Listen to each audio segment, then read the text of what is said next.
اعوذ باللہ من الشیطان الرجیم بسم اللہ الرحمن الرحیم السلام علیکم ورحمۃ اللہ وبرکاتہ۔ الحمدللہ، آج اللہ کی عطا کی ہوئی توفیق سے آغاز کر رہے ہیں قرآن پاک کی ایک اور بہت پیاری بہت اہم سورہ، سورہ مائدہ کا۔ سورہ مائدہ میں 120 آیات اور 16 رکوع ہیں۔ مائدہ خوان یا دسترخوان کو کہا گیا ہے، اور ہر سورہ کی طرح جس طرح ہر سورت کا کوئی نہ کوئی سبب ہوتا ہے اس کے نام کا، جس کو ہم کہتے ہیں وجہ تسمیہ، کہ اس کے نام کا سبب کیا ہے، اس کے ٹائٹل کا ریزن کیا ہے۔ تو اس لفظ مائدہ میں خوان یا دسترخوان، نعمتوں کا خوان جو بیان کیا گیا، حضرت عیسیٰ علیہ السلام کی قوم کو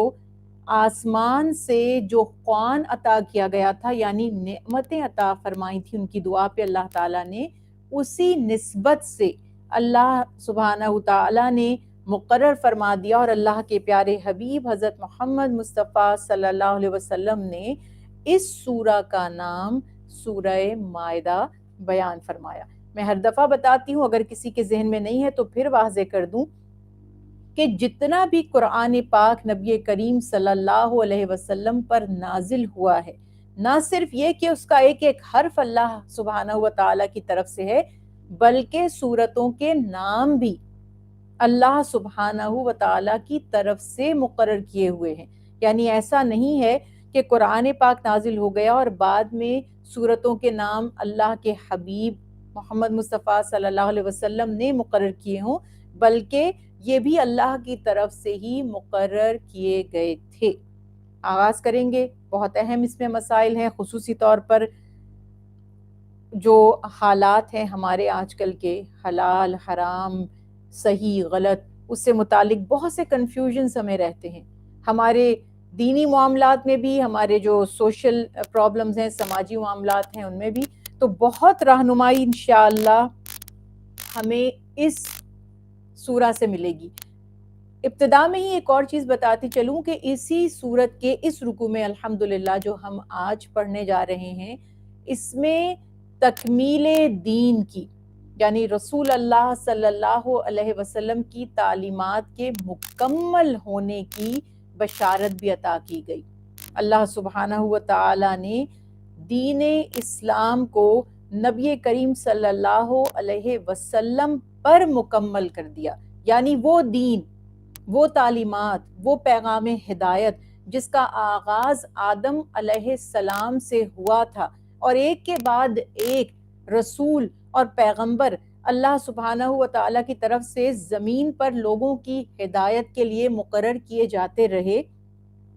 ان کی تکمیل، ان کی تعلیمات کی تکمیل ہوئی ہے محمد مصطفیٰ صلی اللہ علیہ وسلم پر۔ اور اللہ سبحانہ تعالیٰ نے اعلانیہ فرما دیا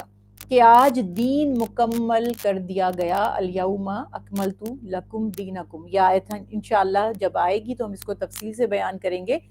ابھی تعارف میں بتانا یہ چاہتی ہوں کہ قرآن پاک کی نزول کے اعتبار سے جو سب سے آخری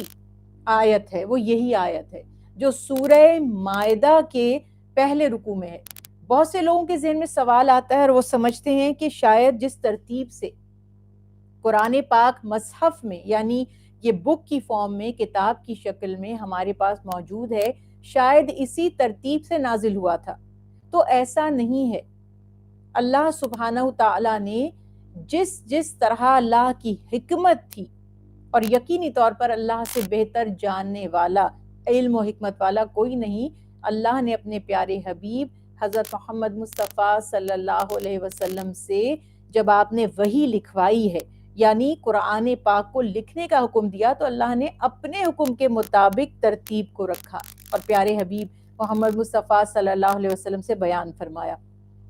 ورنہ سورت کی یا قرآن پاک کی جو ابتدا ہے اس کے بارے میں تو یہ دو قول ہیں، جو ایک تو بہت ہی معروف ہے، یوزلی لوگ یہی سمجھتے ہیں کہ سورہ علق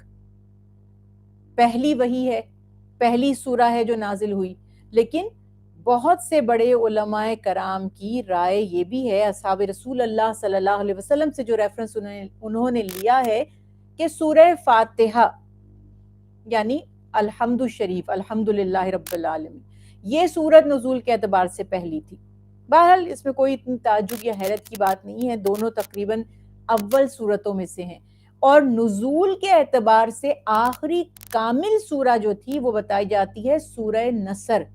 اور آخری نازل ہونے والی آیت یہ سورہ مائدہ کی آیت مبارکہ جو آپ پر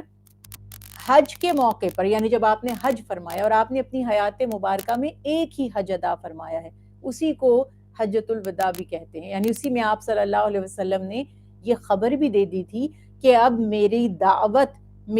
میری جو دعوتی ذمہ داری ہے وہ پوری ہو چکی ہے، اور اب میں تمہارے درمیان زیادہ نہیں رہوں گا بلکہ اپنے محبوب حقیقی سے جا ملوں گا۔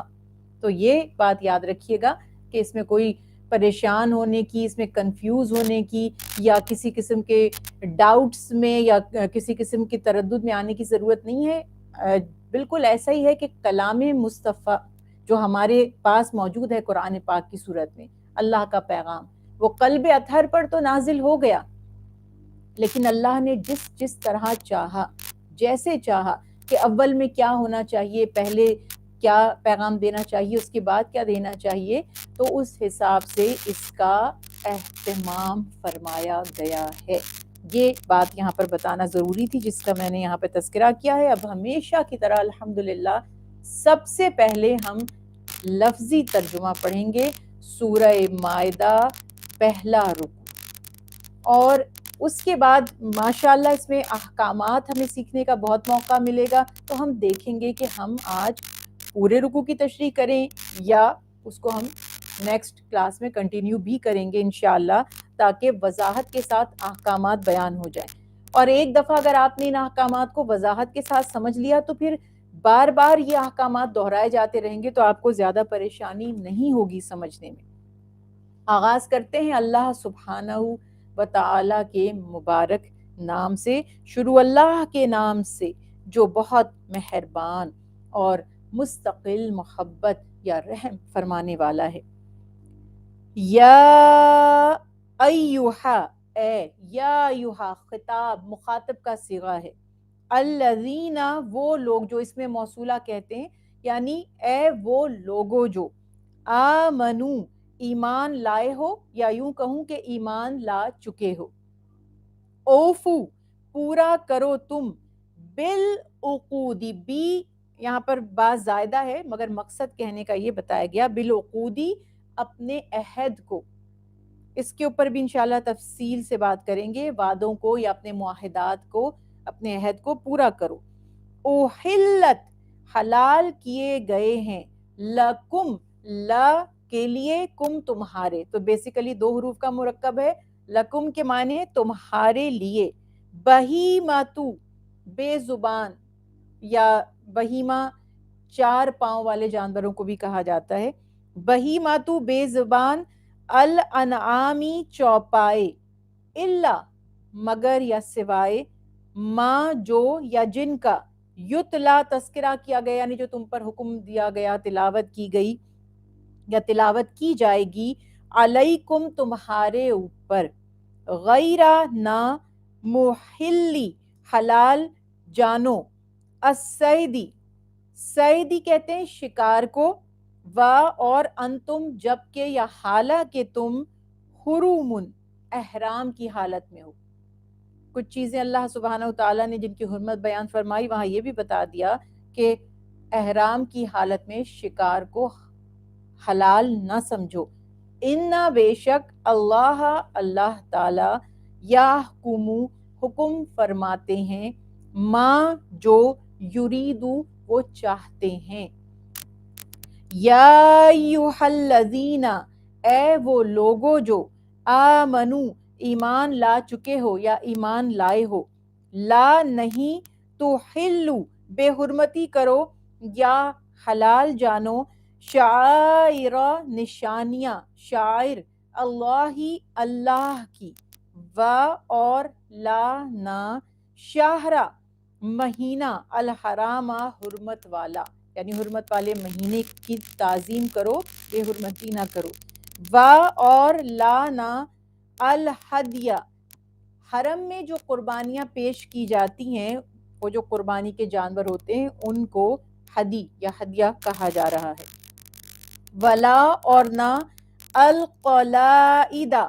قلائد بھی پٹے بندھے ہوئے نیاز کے جانور، یعنی جو اللہ کی بارگاہ میں قربان کرنے کے لیے جانور لے جائے جا رہے ہوتے تھے، ان کے گلے میں کوئی علامت ڈال دی جاتی تھی، جس طرح ٹیگز وغیرہ ہم کہتے ہیں، کہ جس سے لوگوں کو پتہ چلے کہ یہ عام پھرنے والے جانور نہیں ہیں کہ کوئی انہیں شکار کر لے، بلکہ یہ اللہ سبحانہ تعالیٰ کی رضا کے لیے کوئی شخص قربان کرنے کے لیے لے جا رہا ہے۔ وا اور لا نہ آمینہ ارادہ کرنے والے، البیتا گھر کا، الحرامہ حرمت والے، یعنی جو بیت الحرام کا ارادہ کرتے ہیں، وہاں جاتے ہیں حج عمرہ پیش کرنے کے لیے، ان کا تذکرہ یہاں کیا جا رہا ہے۔ یبتغون وہ چاہتے ہیں یا تلاش کرتے ہیں، فضلاً فضل یعنی مہربانی یا بھلائی، من سے ربہم اپنے رب کی طرف سے، وا اور رضوانن، رضوانن یا رضا یعنی اللہ کی رضا وہ چاہتے ہیں، وا اور اذا جب حلل تم احرام کھول چکے، جسے ٹرم میں کہتے ہیں نا تم حلال ہو جاؤ، حلال ہو جاؤ مینس کہ جب حالت احرام میں سے نکل جاؤ، احرام کھول چکو۔ فا پس ستادو فستادو، اگر میں ملا کر پڑھوں پس شکار کرو، وا اور لا نہیں، یجری اکسائے، یجری منکم اکسائے تم کو، شنانو مخالفت یا دشمنی، قومن کسی قوم کی، ان یہ کہ صدو روکا تھا انہوں نے، کم تمہیں،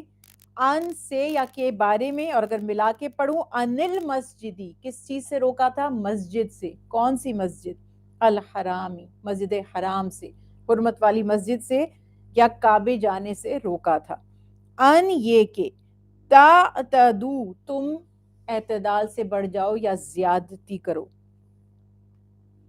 وا اور تعاونو تعاون کرو، تعاون مینس کوپریشن، مدد، مدد کرو ایک دوسرے کی،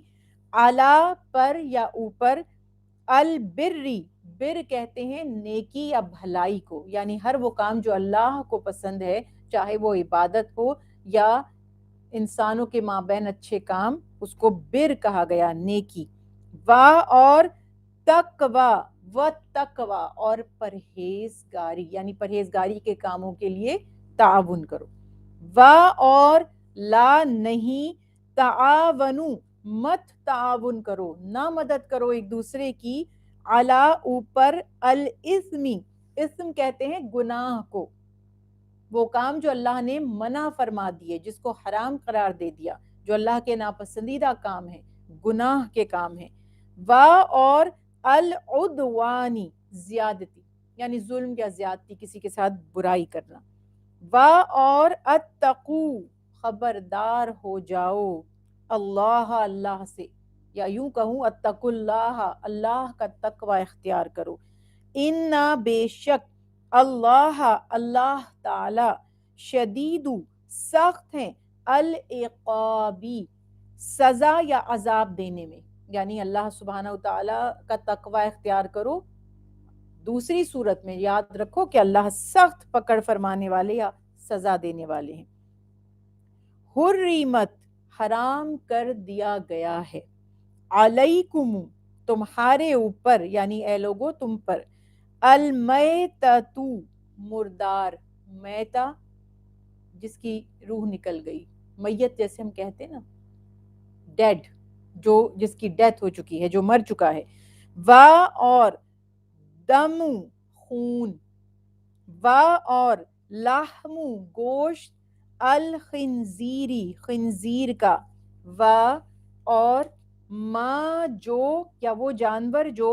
اوحلا پکارا گیا، یعنی وقت ذبح پکارا گیا، لی غیری واسطے غیر اللہ اللہ کے، لی غیر اللہ ملا کر کہیں گے غیر اللہ کے لیے، یعنی جس کے ذبح پر اللہ کے سوا کسی اور کا نام پکارا جائے، بھی اس پر یا اس کے ساتھ، وا اور المنخنقات، یہ مختلف جانوروں کی قسمیں بتائی جا رہی ہیں جو حرام ہیں، اب بتایا جا رہا ہے المنخنقات ایسا جانور یعنی حلال تو تھا مگر گلا گھونٹنے سے مرنے والا، جس کو سفوکیٹ کر کے گلا گھونٹ کر مارا جائے وہ حلال نہیں ہے۔ اور الموقوذات، اور نہ ہی چوٹ لگنے سے، یعنی جس کو کوئی چوٹ لگ جائے، ضرب لگ جائے، اس سے اس کو مارا جائے یا آٹومیٹیکلی ضرب لگ جائے، وہ بھی حلال نہیں ہے، چوٹ سے مرا ہوا۔ اور المتردیات، ایسا جانور جو گر کر مر گیا، یعنی کسی ہائٹ سے، اونچی جگہ سے گرا اور اس کی وجہ سے اس کی موت ہو گئی۔ اور نتیحات، سینگ لگنے سے مرا ہوا، یعنی دو جانور آپس میں لڑ رہے تھے اور ایک کے سینگ سے دوسرا ہلاک ہو گیا، مر گیا۔ اور ما جسے اکلا کھا لیا، سبع درندے نے، یعنی درندے کا کھایا ہوا جانور، وہ بھی حرام ہے۔ ظاہر ہے کہ جو اس میں سے بچے گا وہ ہمارے لیے حلال نہیں۔ الا، مگر اس کی ایک کنڈیشن ہے، الا ما، یا مگر ما جسے زکی تم ذبح کر لو۔ اب یہ جتنے بھی جانور ایکسیڈنٹلی مر رہے تھے بتایا جا رہا ہے، ان میں سے تم جسے اس کی جان نکلنے سے پہلے ذبح کر لو۔ اور ما جو ذبیحہ ذبح کیا گیا، اعلیٰ اوپر، نوسبی تھانوں کے اوپر، یعنی جو بتوں کے نام کے جو جگہیں بنائی ہوئی تھی، اصنام بنائے ہوئے تھے یا اسٹیچوز بنائے ہوئے تھے یا مورتیاں تھیں، یا جس بھی چیز کو اللہ کے سوا پوجا جائے، جس جگہ وہ ہے وہاں پر جو جانور چڑھاوے کے طور پر دیے جاتے ہیں، قربان کیے جاتے ہیں، کہا نوسبی یعنی نسب پر جو، یا نسب پر جو جانور ذبح کیے جاتے ہیں وہ بھی حرام ہیں۔ اور ان یہ کہ تستقسمو تم تقسیم کرو، ڈسٹریبیوٹ کرو، بالازلامی تیروں کے ساتھ، اس پہ بھی انشاءاللہ ڈیٹیل میں بات کریں گے۔ ذالکم یہ فسق نافرمانی ہے، یعنی یہ جو احکامات اللہ سبحانہ وتعالیٰ نے اوپر بیان فرما دیے، کوئی اگر ان میں سے کوئی کام کرتا ہے جو اللہ نے منع فرمایا تو فسق کرتا ہے، برا عمل ہے، نافرمانی ہے، غلط ہے۔ الیوم آج، یئس نا امید ہو گئی، یئس مایوسی کے معنوں میں، آج مایوس ہو گئے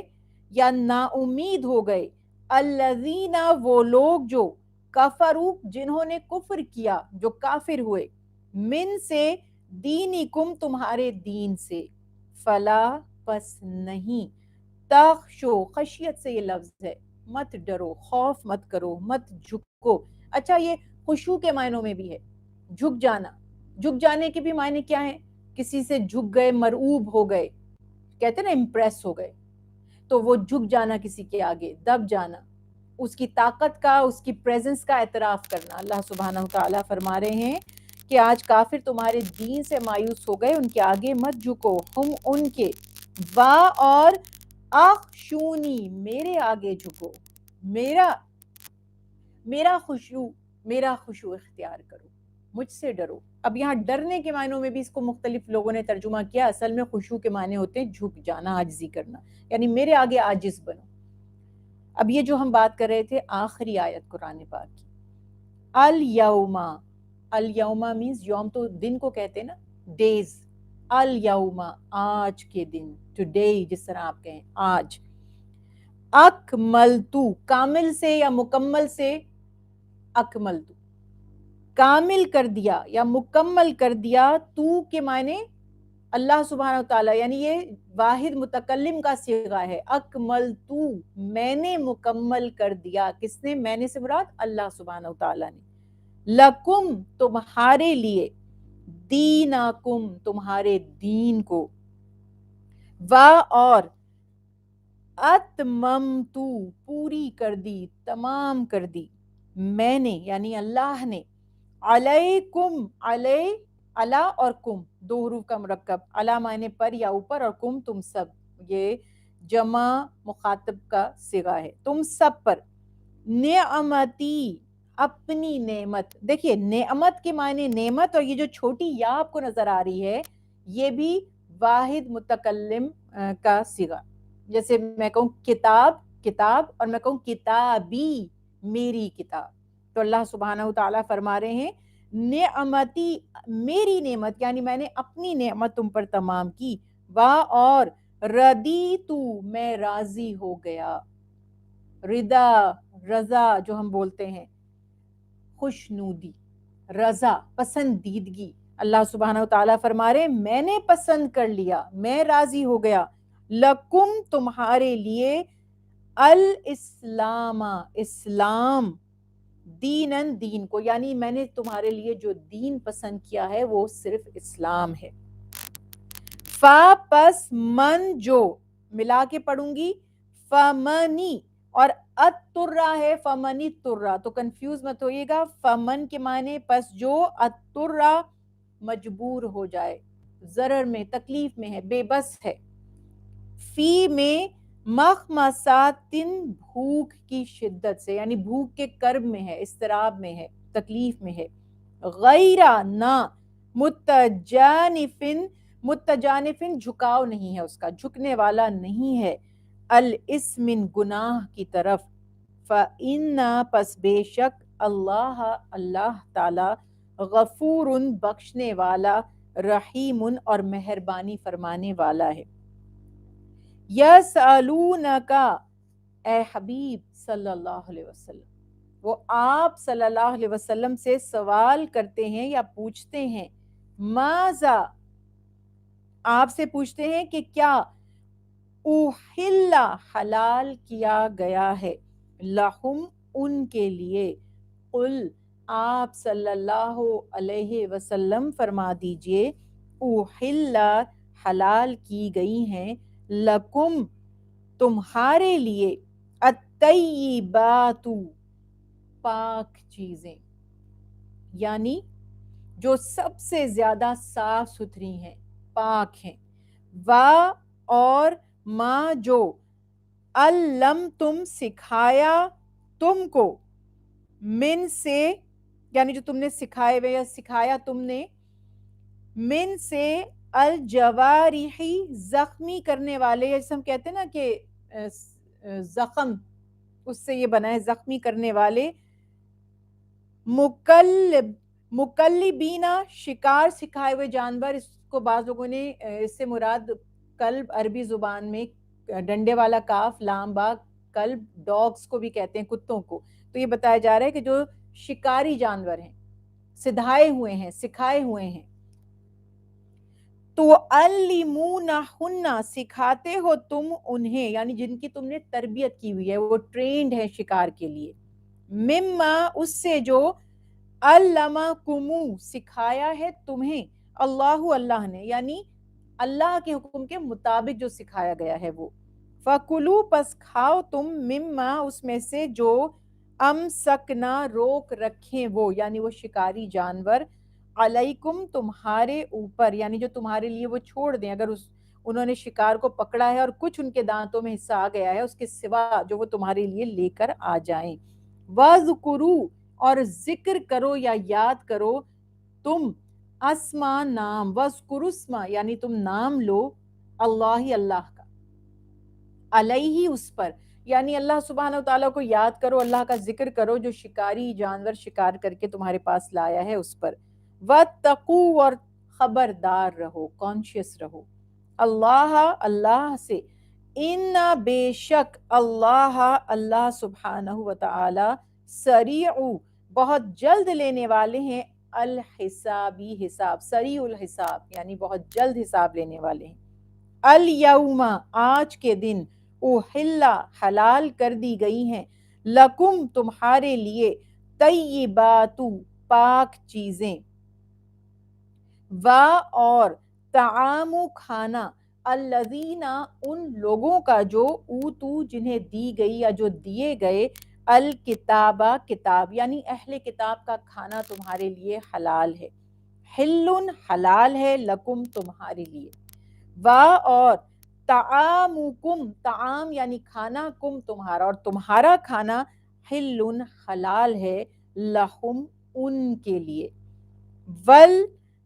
اور المحصنات پاک دامن،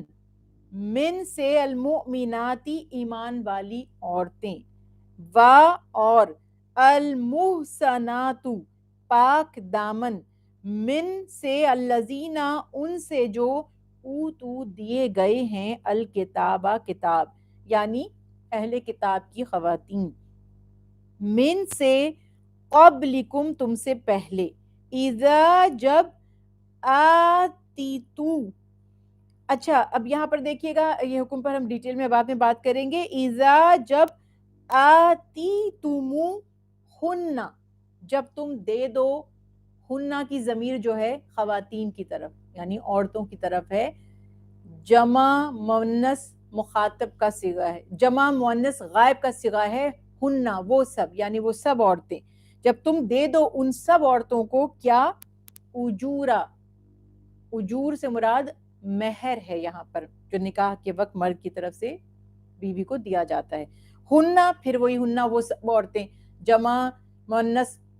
یہاں پر جو ہے وہ غائب کا صیغہ آ گیا، ان سب عورتوں کو محسنینا پاک دامن بنتے ہوئے، نکاح کا مقصد بتایا جا رہا ہے، محسنین احسان سے، احسان کہتے ہیں قلعے کو، پاک باز یا پاک دامن بنتے ہوئے، غیرہ نہ مسافیین بدکاری کرتے ہوئے، وا اور لا نہ متخذی بناتے ہوئے، اقدان چھپی ہوئی دوستی، یعنی جو ایک ہوتا ہے نا کہ جو ڈکلیئرڈ ریلیشن شپ نہیں ہوتا، چھپ کر دوستیاں بنانا بغیر کسی رشتے اور تعلق کے، وا اور من جو یکفر کفر یا انکار کرتا ہے، بالایمانی ساتھ ایمان کے، فقد تو تحقیق یا پس تحقیق، حبیتا ضائع ہو گئے یا برباد ہو گئے، عملہ اس کے اعمال یعنی اس کا سارا عمل ضائع ہو گیا، وَهُوَ اور وہ، فی میں، الآخراتی آخرت میں بھی، من سے الخاسرین خسارہ پانے والوں میں سے ہے، یعنی ایسے لوگ آخرت میں بھی نقصان اٹھانے والے ہیں جو اللہ کے احکامات کی پاسداری یا اس کا احساس نہ کریں۔ بہت اہم، بہت پیارے، بہت پریکٹیکل احکامات اب یہاں پر آ گئے ہیں۔ ہمیشہ کوشش ہوتی ہے کہ یہی بات کی جائے کہ ہم اس قرآن کو صرف اجر و ثواب پانے کے لیے نہیں پڑھتے، اجر و ثواب تو یقیناً ملے گا، وہ تو قرآن پاک کو دیکھنے سے بھی مل جائے گا، وہ تو اس کو اپنے پاس رکھنے سے بھی حاصل ہو جائے گا، وہ اس پر ایمان سے بھی حاصل ہوگا، لیکن قرآن کا اصل مقصد، یعنی یہ تو اس کے ساتھ اس کے فری بینیفٹس مل رہے ہیں نا آپ کو، جیسے کمپلیمنٹری کوئی چیز ساتھ مل جاتی ہے، اصل چیز آپ کچھ اور لیتے ہیں اور اس کے ساتھ کمپلیمنٹری چیزیں آپ کو مل جاتی ہیں، تو بات یہ ہے کہ قرآن پاک کا اصل مقصد ہے اس کو اپنی رہنمائی کا ذریعہ جاننا، اور اس کو کتاب ہدایت یعنی a book of guidance، کہ جس سے آپ کو پتہ چلے گا کہ میں نے کیا کرنا ہے، کیسے کرنا ہے۔ جیسے میں ہمیشہ مثال دیتی ہوں کہ کوئی مشینری آپ خرید کر لاتے ہیں، اس کا مینول اس کے ساتھ ہوتا ہے، اس کی ڈیٹیلز اس کے ساتھ لکھی ہوئی ہوتی ہیں کہ اس کو آپریٹ کیسے کرنا ہے۔ تو ہماری جو زندگی اللہ نے ہمیں عطا کی ہے، اس بات کو سب سے پہلے جان لیجئے کہ یہ بے مقصد نہیں ہے، ہم حادثاتی طور پر دنیا میں نہیں آ گئے اور نہ ہی ہم بندروں سے انسان بنے ہیں، ہم انسان ہی پیدا کیے گئے تھے اور ایک مقصد کے تحت پیدا کیے گئے تھے، اور وہ مقصد بار بار قرآن کریم میں دلائل کے ساتھ بتایا گیا ہے۔ کوئی سائنٹسٹ آج بھی ان دلائل کو جھٹلا نہیں پایا۔ وہ انکار کس چیز کا کر رہے ہیں؟ جو ابھی ہوا نہیں ہے۔ تو ظاہر ہے جو چیز ابھی ہوئی نہیں ہے، میں آپ کو کیا بتاؤں کہ وہ کس طرح ثابت کروں کہ وہ کس طرح ہوگی، لیکن جو ہو چکا ہے اور جس کے بارے میں ڈے بائی ڈے قرآن پاک میں بتایا جا رہا ہے وہ سچ ہے، تو جب اتنا سچ ہے تو اگلا بھی سچ ہی ہوگا۔ ایک شخص جو بڑی زندگی میں آپ نے 40 سال اس کے ساتھ گزارے، آپ نے دیکھا کبھی جھوٹ نہیں بولا، اس کی زندگی کی ایک ایک بات سچی تھی، تو آگے بھی آپ کو اس پہ ٹرسٹ کرنا پڑتا ہے کہ یقیناً اب جب تک وہ وقت آ نہیں جائے گا ہم اس شخص کو جھٹلا نہیں سکتے۔ تو ایسے ہی قرآن پاک عظیم کلام ہے اور اس کا ایک ایک حرف سچا ہے، اور اس کے ایک ایک لفظ میں حکمت ہے، اور اس کا ایک ایک حکم ہمارے لیے دنیا اور آخرت کی نجات حاصل کرنے کا ذریعہ ہے۔ ہم ہمیشہ اسی طرح قرآن پاک کو پڑھیں گے کہ اللہ ہمیں جس طرح آپ نے اسے پڑھنے کی توفیق دی، ہم خوش قسمت ہیں کہ ہم قرآن پڑھ رہے ہیں، لوگوں کو تو اس کو پڑھنے کی بھی توفیق نہیں ہوتی۔ ہم خوش قسمت ہیں کہ اللہ نے ہمارے اوقات کو فارغ کر دیا کہ ہم قرآن کلاس کو جوائن کریں یا قرآن پر غور و فکر کریں۔ اگر اللہ نہ چاہتا ہمیں توفیق ہی نہ ہوتی، تو فرسٹ سٹیپ پر تو اللہ نے آپ پر رحمت کر دی ہے، تو امید ہے کہ انشاءاللہ اگلے سٹیپ پر بھی رحمت ہوگی، ہمیں اس پر عمل کی توفیق بھی انشاءاللہ ضرور ہوگی۔ بس نیت اپنی رکھنی ہے، کیونکہ کچھ بھی نیت کے بغیر نہیں ملتا۔ آپ کو سب سے پہلے کسی بھی چیز کا ارادہ کرنا پڑتا ہے، جو ہم چاہیں گے ہمیں وہی ملے گا، جو دنیا چاہے گا اس کو دنیا ملے گی، اور جو آخرت چاہے گا اس کو آخرت ملے گی۔ عقل مند کے لیے اشارہ کافی ہے کہ وہ کیا چاہتا ہے۔ کون ہے جو صرف دنیا چاہتا ہے اور آخرت نہیں چاہتا؟ عقل مند وہ ہے جو دنیا میں بھی خیر کا سوال کرتا ہے اور آخرت میں بھی خیر چاہتا ہے۔ لیکن اگر اس کو چوائس دے دی جائے کہ فرض کریں، میں ایک ایگزامپل دے رہی ہوں، کہ آپ دونوں میں سے ایک جگہ کی خیر مانگ لیں، یا اس دنیا کی یا اس دنیا کی، تو جو عقل مند شخص ہوگا، جس کو ہم کہتے ہیں دور اندیش، سینسیبل، وہ آخرت کو چوز کرے گا، اس لیے کہ یہ وقت تو گزر جائے گا مگر وہ وقت کبھی ختم نہیں ہوگا، کبھی گزرے گا نہیں۔ تو یہاں تو رو دھو کر، شکوے شکایتیں بھی کر کے اور دکھ اٹھا کر بھی وقت بہرحال کٹ ہی جاتا ہے، کٹ ہی رہا ہے، اڑ رہا ہے وقت، کٹ بھی کیا رہا ہے، مگر وہ زندگی کبھی ختم نہیں ہوگی۔ تو ترجیح جو ہے ہماری، جو ہماری پریورٹی ہے، وہ آخرت ہے۔ تو یہ بات ہم نے یاد رکھنی ہے۔ اب ہم آتے ہیں سورہ مائدہ کے خوبصورت احکامات کی طرف۔ قرآن پاک صرف عبادات کا مجموعہ نہیں ہے۔ قرآن پاک ہمیں صرف یہ نہیں بتا رہا کہ آپ نے اللہ کی عبادت کیسے کرنی ہے، بلکہ وہ ہمیں یہ بھی بتا رہا ہے کہ انسانیت یا انسانیت کی معراج کسے کہتے ہیں، بہترین کریکٹرسٹکس کیا ہیں ایک شخص، ایک انسان کے لیے، اور پوری دنیا میں ان چیزوں کو مانا جاتا ہے۔ اچھائی کا نظریہ پوری دنیا میں ہے، یہ نہیں ہے کہ یہ صرف دین اسلام میں ہے۔ ہر شخص سچ کو ترجیح دیتا ہے، جو بھی صحیح لوگ ہیں، ہر دین میں، ہر پڑھا لکھا آنےسٹ شخص جھوٹ بول کے دیکھ لیجئے، اگر آپ کو اس بات پر یقین نہیں ہے تو کسی غیر مسلم کے پاس جائیں، اگر آپ اس کے پاس جاب کرتے ہیں یا کوئی معاملہ لین دین کا کرتا ہے، جھوٹ بولیے، کیا وہ آپ کو اپریشیٹ کرے گا؟ ہرگز نہیں کرے گا۔ اس کا مطلب کہ یہ پسندیدہ فعل نہیں ہے نا، غلط ہے۔ ڈس آنیسٹی کریں، کسی کی کوئی چیز چھین لیں، کسی سے ابیوزو یا روڈ لینگویج، آپ روڈ ہو جائیں، ابیوزو لینگویج یوز کریں کسی کے سامنے، کسی پر ہاتھ اٹھا دیں، یہ سب ناپسندیدہ ہے نا۔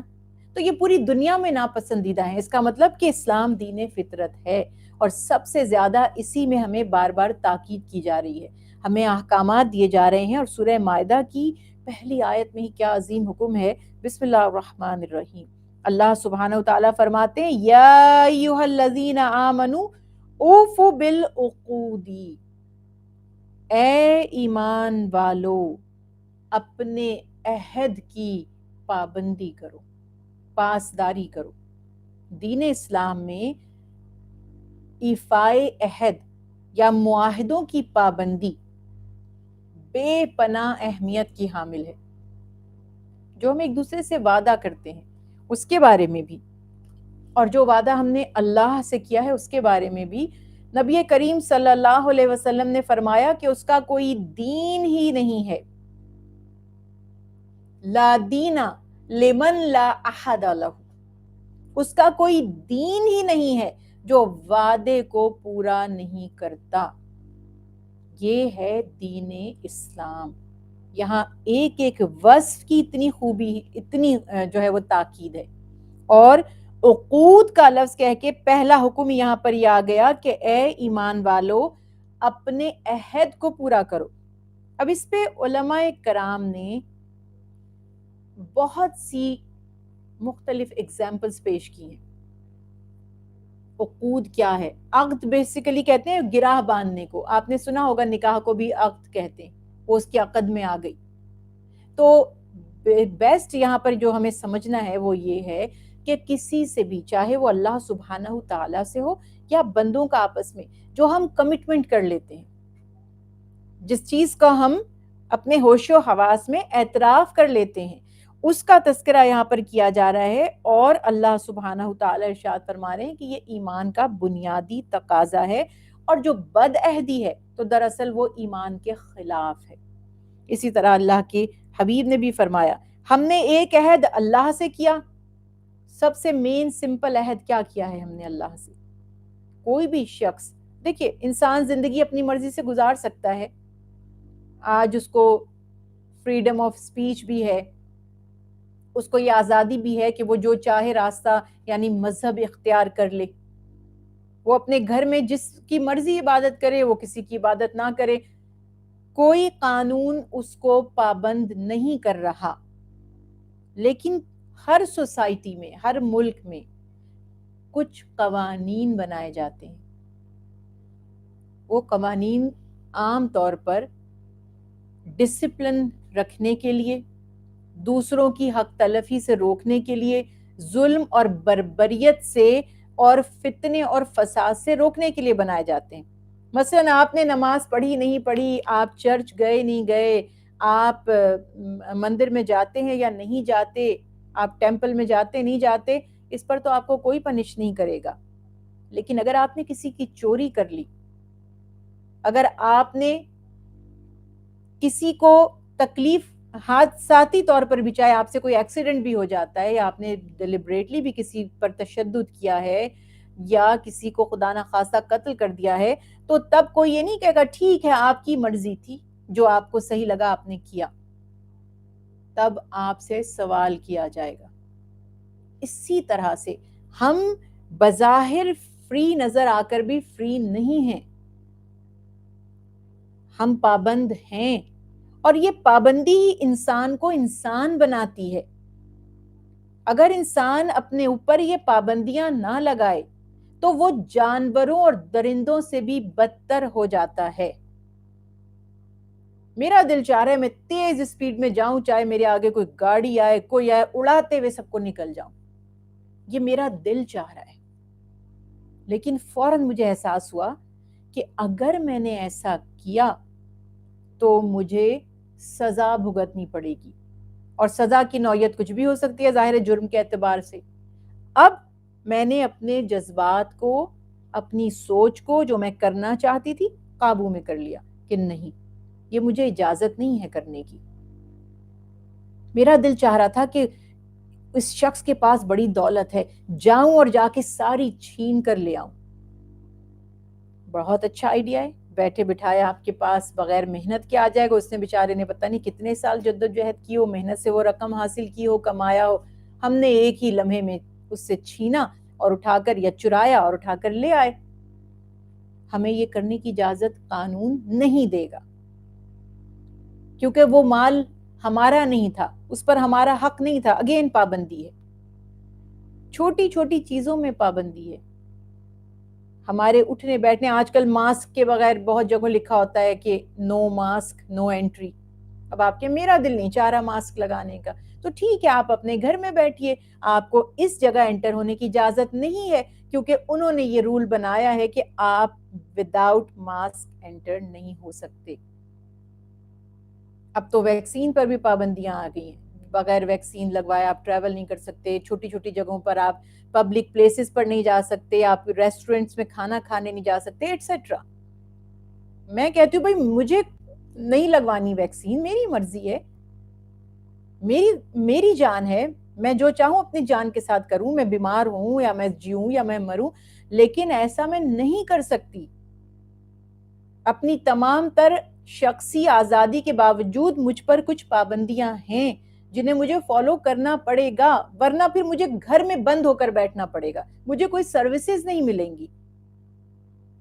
اب یہاں میں سمجھ آتا ہے کہ نہیں بھائی، میں بے بس ہو جاؤں گی، میرے تو کام نہیں ہوں گے، میرا تو ٹریول کرنا مشکل ہو جائے گا، مجھے تو کہیں جاب نہیں ملے گی، جو بھی بنائے جا رہے ہیں مسئلے، تو آپ وہ کام کرنے پر مجبور ہو گئے۔ آپ نے پابندی کو ایکسیپٹ کیا۔ تو جب دین ہم پر پابندی لگاتا ہے تو تب ہم یہ بات کیوں نہیں سمجھتے کہ اللہ سبحانہ و تعالی نے best human, best person, healthiest person, wise person بنانے کے لیے ہمیں کچھ پابندیوں کو سہنے کی تاکید فرمائی ہے۔ آج کل آپ جو ٹرینڈ ہے، ٹرینڈی باتیں میں کروں کہ لوگوں کو ویٹ کم کرنے کا کریز ہو رہا ہے، بغیر پابندی کے یہ نہیں ہو سکتا، کہیں نہ کہیں پابندی ہوگی، یا آپ کو سرٹن کچھ مائلج دے دیے جائیں گے، ڈیلی آپ نے اتنا واک کرنا ہے، یا آپ کو مشینز یعنی جم وغیرہ یوز کرنا ہے، جم جانا ہے، آپ کو جم کی مشینری یوز کرنی ہے، واٹ ایور جو بھی ایکوپمنٹس ہیں ایکسرسائز کے، یا آپ کو ڈائٹ سے کنٹرول کرنا ہے، ہر جگہ پابندی ہے۔ اب آپ کہتے ہیں نہیں میں جو چاہوں گا کروں گا، جیسے میری لائف ہے میرا لائف سٹائل یہی رہے گا، لیکن ویٹ کم کرنا ہے، تو بھائی آپ کا جو لائف سٹائل یہ تھا ابھی یہی رہے گا، تو آپ ایسے ہی رہیں گے جیسے آپ نظر آ رہے ہیں، ویٹ کم تو نہیں ہوگا۔ کم کرنے کے لیے کچھ ڈفرنٹ کرنا پڑے گا، یعنی جو آپ کر رہے ہیں ان کو چھوڑنا پڑے گا، ان ایکٹیویٹیز کو، whether you are sitting all the day in your room or eating lot of junk food، جو بھی بات ہے آپ کو چھوڑنا پڑے گا روٹین کو۔ پابندی اگین آ گئی، تب آپ کو اچیو ہوگا ایک ریزلٹ جو آپ چاہتے ہیں۔ یہ ہے زندگی اور یہ فطرت ہے۔ اگر انسان پر پابندی نہ ہو تو وہ پتہ نہیں کس سمت میں چلا جائے۔ اس وجہ سے جب ایک آزاد شخص اسلام کا کلمہ پڑھتا ہے اور کہتا ہے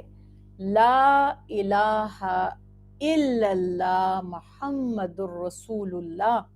تو گویا وہ کمٹمنٹ کر لیتا ہے، وہ ایک ایگریمنٹ سائن کرتا ہے، وہ ایک کانٹریکٹ سائن کرتا ہے، وہ ایک عہد کرتا ہے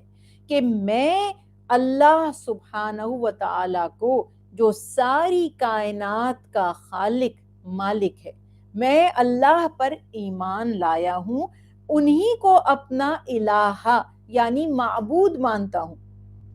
تو یہی ایک جملے میں آپ نے کانٹریکٹ سائن کر لیا، اور یہ کانٹریکٹ لائف ٹائم کانٹریکٹ ہے، اور اس کو رینیو کرنے کی ضرورت نہیں ہے۔ یہ الگ بات ہے کہ ہر گھڑی ہر لمحہ علماء کرام ہمیں یاد دلاتے رہتے ہیں، ہمیں بوسٹ کرتے رہتے ہیں، ہمارے ایمان کو بوسٹ کرتے رہتے ہیں۔ تو ہم نے اللہ سے یہ وعدہ کیا ہے، ہم نے یہ عقد کیا ہے کہ آپ میرے معبود ہیں۔ تو کیا یہ بس اتنا ہی سمپل ہے؟ کیا بس اتنا ہی کہہ کر آپ میرے معبود ہیں کافی ہو جائے گا؟ یہ بالکل کافی نہیں ہے، بلکہ آپ نے کمٹمنٹ کی ہے اور آپ نے کہا کہ یا اللہ آپ میرے معبود ہیں، آپ میرے لارڈ ہیں، آپ میرے مالک ہیں۔ اب جب آپ یہ بات کہہ رہے ہیں کہ یہ ذات میری مالک ہے، میرا معبود ہے، تو کیا اس کے احکامات سے آپ پیچھے ہٹ سکتے ہیں؟ کیا آپ اس کی نافرمانی کر سکتے ہیں؟ یہ کیسے ہوگا؟ یہ تو نہیں ہو سکتا۔ دنیا میں بھی کل ہم بات کر رہے تھے خلافت کے حوالے سے، کسی کو خلیفہ بنایا، امیر بنایا، کسی کو آپ نے بادشاہ بنایا، اپنا مطلب بنایا سمراٹ، کہ آپ نے مانا کہ ہاں آپ بادشاہ ہیں اور میں آپ کو تسلیم کرتا ہوں ایک بادشاہ کنگ کی حیثیت سے، تو کیا آپ اس کے حکم سے پھر سکتے ہیں، بغاوت کر سکتے ہیں، اس کے حکم کی نافرمانی کر سکتے ہیں؟ یا ایک شخص جو غلام ہے، سلیو ہے، کیا وہ اپنے اونر سے، اپنے مالک سے یہ کہہ سکتا ہے کہ ہاں جی میں ہوں تو آپ کا غلام، لیکن میں کچھ کروں گا نہیں جو آپ کہیں گے؟ تو پھر کیا، یہ تو جھوٹا دعویٰ ہے۔ پھر وہ کہہ دے کہ مجھے آپ کا غلام نہیں بننا، تبھی اس پہ پابندی نہیں آئے گی۔ لیکن ایک باریک سا ڈفرنس ہے جس کو سمجھ لیجئے۔ دیکھیے، ہم دنیا میں کسی کا آرڈر مانتے ہیں، یا یوں کہیے ہم کسی کے غلام بن جاتے ہیں، یا ہم کسی کے سبارڈینیٹ ہوتے ہیں، ہم اس کی بات مانتے ہیں، اس میں اس کا بھی نفع ہو سکتا ہے اور ہمارا بھی ہو سکتا ہے، یا ہو سکتا ہے کہ ٹوٹلی اس کا ہی فائدہ ہو، دونوں صورتیں ہو سکتی ہیں۔ مگر جب ہم اللہ کی بات مانتے ہیں، اور جب ہم اللہ کو اپنا مالک بناتے ہیں اور جب ہم اللہ کے غلام بنتے ہیں تو یہ غلامی ایسی ہے کہ اس میں فائدے کے سوا کچھ نہیں ہے، سارا کا سارا پروفٹ آپ کا ہے، اللہ کو کچھ نہیں مل رہا۔ دنیا میں آپ کسی کو اوبے کرتے ہیں اس کو فائدہ پہنچتا ہے، لیکن اللہ کو جب ہم اپنا خالق اور مالک مانتے ہیں اور جو کام اللہ نے ہمیں حکم دیا ہے کرنے کا وہ کرتے ہیں اور جن کاموں سے روکا اس سے رکتے ہیں تو یہ سراسر ہمارا فائدہ ہوتا ہے۔ اللہ سبحانہ وتعالیٰ کو نہ ہماری عبادت چاہیے اور نہ ہمارے کوئی معاملات سے اس کو فائدہ ہوتا ہے۔ ہم کسی سے وعدہ خلافی کرتے ہیں، اللہ کا تو کچھ نہیں بگڑتا۔ کسی پہ ظلم کرتے ہیں، کسی کی چغلی لگاتے ہیں، کسی پر تہمت دھر دیتے ہیں، اللہ کا تو کچھ نہیں بگڑتا۔ اس کو کون کمپلین کر سکتا ہے کہ یا اللہ آپ کی کنگڈم میں دیکھیں ڈسپلن نہیں رہا، میرے ساتھ یہ ہو گیا۔ دنیا میں کر دیتے ہیں نا، کسی بادشاہ یا کسی پریزیڈنٹ یا کسی پرائم منسٹر کے زمانے میں اگر کرائم ریٹ ہائی ہو جائے، اگر بغاوت پھیل جائے تو وہ اس کی حکومت کے زوال کا سبب بن جاتی ہے۔ کئی کنٹریز میں آپ کے سامنے مثالیں ہوتی ہیں کہ کوئی بڑے حادثات ہو جائیں، مہنگائی کنٹرول نہ ہو سکے، جیسے ریسیشن کے ایشوز چل رہے تھے، سارا کا سارا بلیم گورنمنٹ کے اوپر آتا ہے کہ جی اس پریزیڈنٹ کے آنے کے بعد کچھ امپروومنٹ نہیں آئی، یا اس کے عہد میں یہ مسائل پیدا ہوئے، یا ریسیشن بڑھ گیا، یا جابز چلی گئی، یا مہنگائی بہت بڑھ گئی، یا فتنے فساد ہو گئے، لا اینڈ آرڈر بگڑ گیا۔ اب یہ ایشوز جب بڑھتے چلے جاتے ہیں تو یہ گورنمنٹ کے لیے بہت زیادہ اس کو کمزور کر دیتے ہیں اور اس کے لیے خطرہ بن جاتے ہیں، اس کی حکومت الٹ جاتی ہے، اس کا تخت الٹ جاتا ہے۔ تو وہ ڈرتا ہے، گھبراتا ہے کہ میں ان چیزوں کو کنٹرول کروں، نہیں تو میری حکومت نہیں رہے گی۔ اس لیے اور لا سخت بنتے ہیں، مجرموں کو سزائیں دی جاتی ہیں کہ کہیں مجھ پر کرٹیسائز نہ کیا جائے، تنقید نہ ہو مجھ پر۔ کیا اللہ سبحانہ وتعالیٰ کے ساتھ کچھ ایسا معاملہ ہے؟ کیا کوئی اللہ پر تنقید کر سکتا ہے؟ اور چلو کرنے دیجئے، کوئی کرتا ہے تو اس کو کیا فرق پڑتا ہے؟ وہ خالق ہمارے ووٹ سے تھوڑی بنا ہے، وہ تو ازل سے خالق تھا، مالک تھا۔ تو اس حساب سے اللہ سبحانہ وتعالیٰ کو کوئی فرق نہیں پڑے گا، فرق ہمیں پڑے گا، کیونکہ جو گناہ ہم زمین پر رہ کر کریں گے اس کی سزا بھگتنے کے لیے دن قائم کیا گیا ہے آخرت کا، جس کو آپ کہتے ہیں نا مالک یوم الدین، king of the day of judgement. وہ روز جزا کا مالک ہے، اس نے ایک دن مقرر کیا ہے، اس دن ہمیں اپنے چھوٹے سے چھوٹے جرم کا بھی حساب دینا پڑے گا، عہد شکنی کا ہمیں جواز پیش کرنا پڑے۔ کیوں کیا میں نے وعدہ خلافی؟ کیا جواز ہوگا؟ نہ تو جھوٹ بول سکتے ہیں، نہ بہانے بنا سکتے ہیں۔ تو اس حساب سے سب سے پہلا حکم کہا گیا اپنے عقود کو پورا کرو، اپنے عہد کو پورا کرو، جیسے اللہ سبحانہ وتعالیٰ سے عہد کرتے ہو اس کی فرما برداری کا ایسے پورا کرو، اور آپس میں بھی جو ایک دوسرے سے وعدے کرتے ہو انہیں بھی پورا کرو۔ اور بہت اہم ہے یہ بات، اور اس کی سب سے میں ہمیشہ اپنی جو ہمارے سننے والے ہیں، اپنی دوستوں کو، اپنی بہنوں کو یہ بات بتاتی ہوں، اپنے ساتھیوں کو، کہ بیسٹ سولوشن، کیونکہ ہم سب کو پتا ہے کہ ہمارے کیا حالات ہوتے ہیں، کیا ہماری مجبوریاں ہوتی ہیں، ہم کبھی کبھی بری نیت سے نہیں وعدہ خلافی کرتے لیکن ہم سے ہو جاتی ہے۔ تو بیسٹ سولوشن، سیف سائیڈ اس کی کیا ہے؟ وعدہ سوچ سمجھ کے کیا کریں، اوائڈ کیا کریں۔ بہت سے زندگی میں جملے جو ہم بہت فلوئنٹ ہیں اس میں بولنے میں، ان کو روک دیں۔ ہاں ہاں ضرور ضرور، وعدہ پکا پرومس، جذباتی ہو کے اس وقت کہہ دیتے نہیں، وعدے کا لفظ مت لائیے بیچ میں، اور نیت کو صحیح رکھیے۔ انشاءاللہ میری یہ نیت ہے کہ میں یہ کام کروں گا یا کروں گی، اللہ نہ کرے پھر اگر نہ ہو سکے، مگر وعدے کے ایک تو لفظ کو اوائڈ کریں۔ دوسری بات یہ کہ جان بوجھ کے جو کام کرنا نہیں ہے اس کی کمٹمنٹ ہی نہ کریں۔ میں سمجھتی ہوں کہ اگر ہم بہادر بن جائیں، ہم اللہ سے ڈریں، لوگوں سے نہ ڈریں۔ مت ڈریے کسی سے کہ وہ ناراض ہو جائے گا، جس کے لیے آپ جو نہیں کر سکتے معذرت کر لیجئے، کیونکہ جب آپ نہیں کریں گے تب بھی تو وہ ناراض ہوگا ہی نا۔ مثلا ابھی میں نے آپ سے کہا جی میں وعدہ کرتی ہوں میں آپ کا یہ کام کروں گی، اب اینڈ ٹائم پر میں نے آپ کو بتایا کہ میں یہ کام نہیں کر سکی، تو بھی آپ کا ریئیکشن وہی ہوگا جو میں اس وقت منع کر دیتی، بلکہ اس میں پریکٹیکلی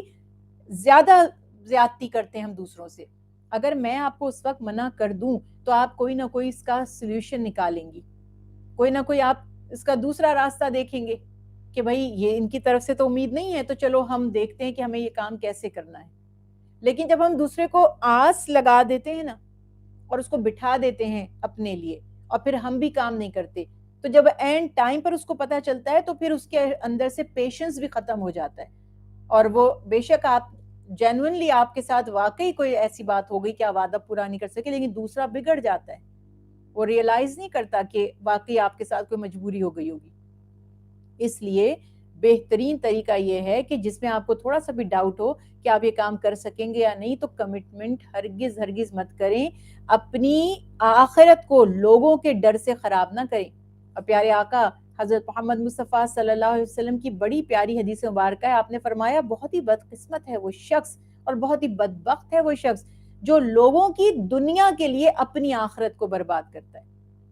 تو یہ بات ہمیشہ یاد رکھیں کہ اکثر ہمارے لوگ، یہ بہت ہمارے ہاں بہت ٹرینڈ ہے اسپیشلی ہم لوگوں کی کمیونٹی میں، کہ ہم نے جھجک میں مروت میں نہیں کہنا،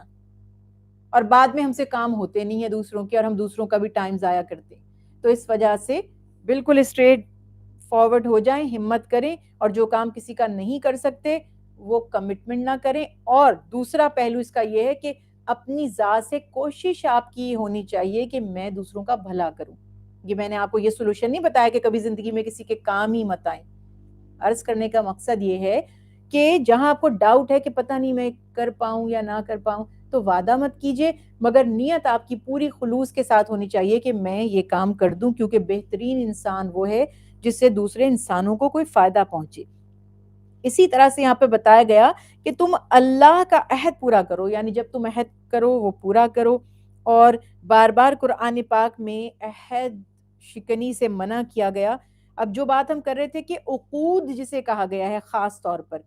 جس طرح ہم نے بات کی کہ جو گرہ باندھ لینا، مثلا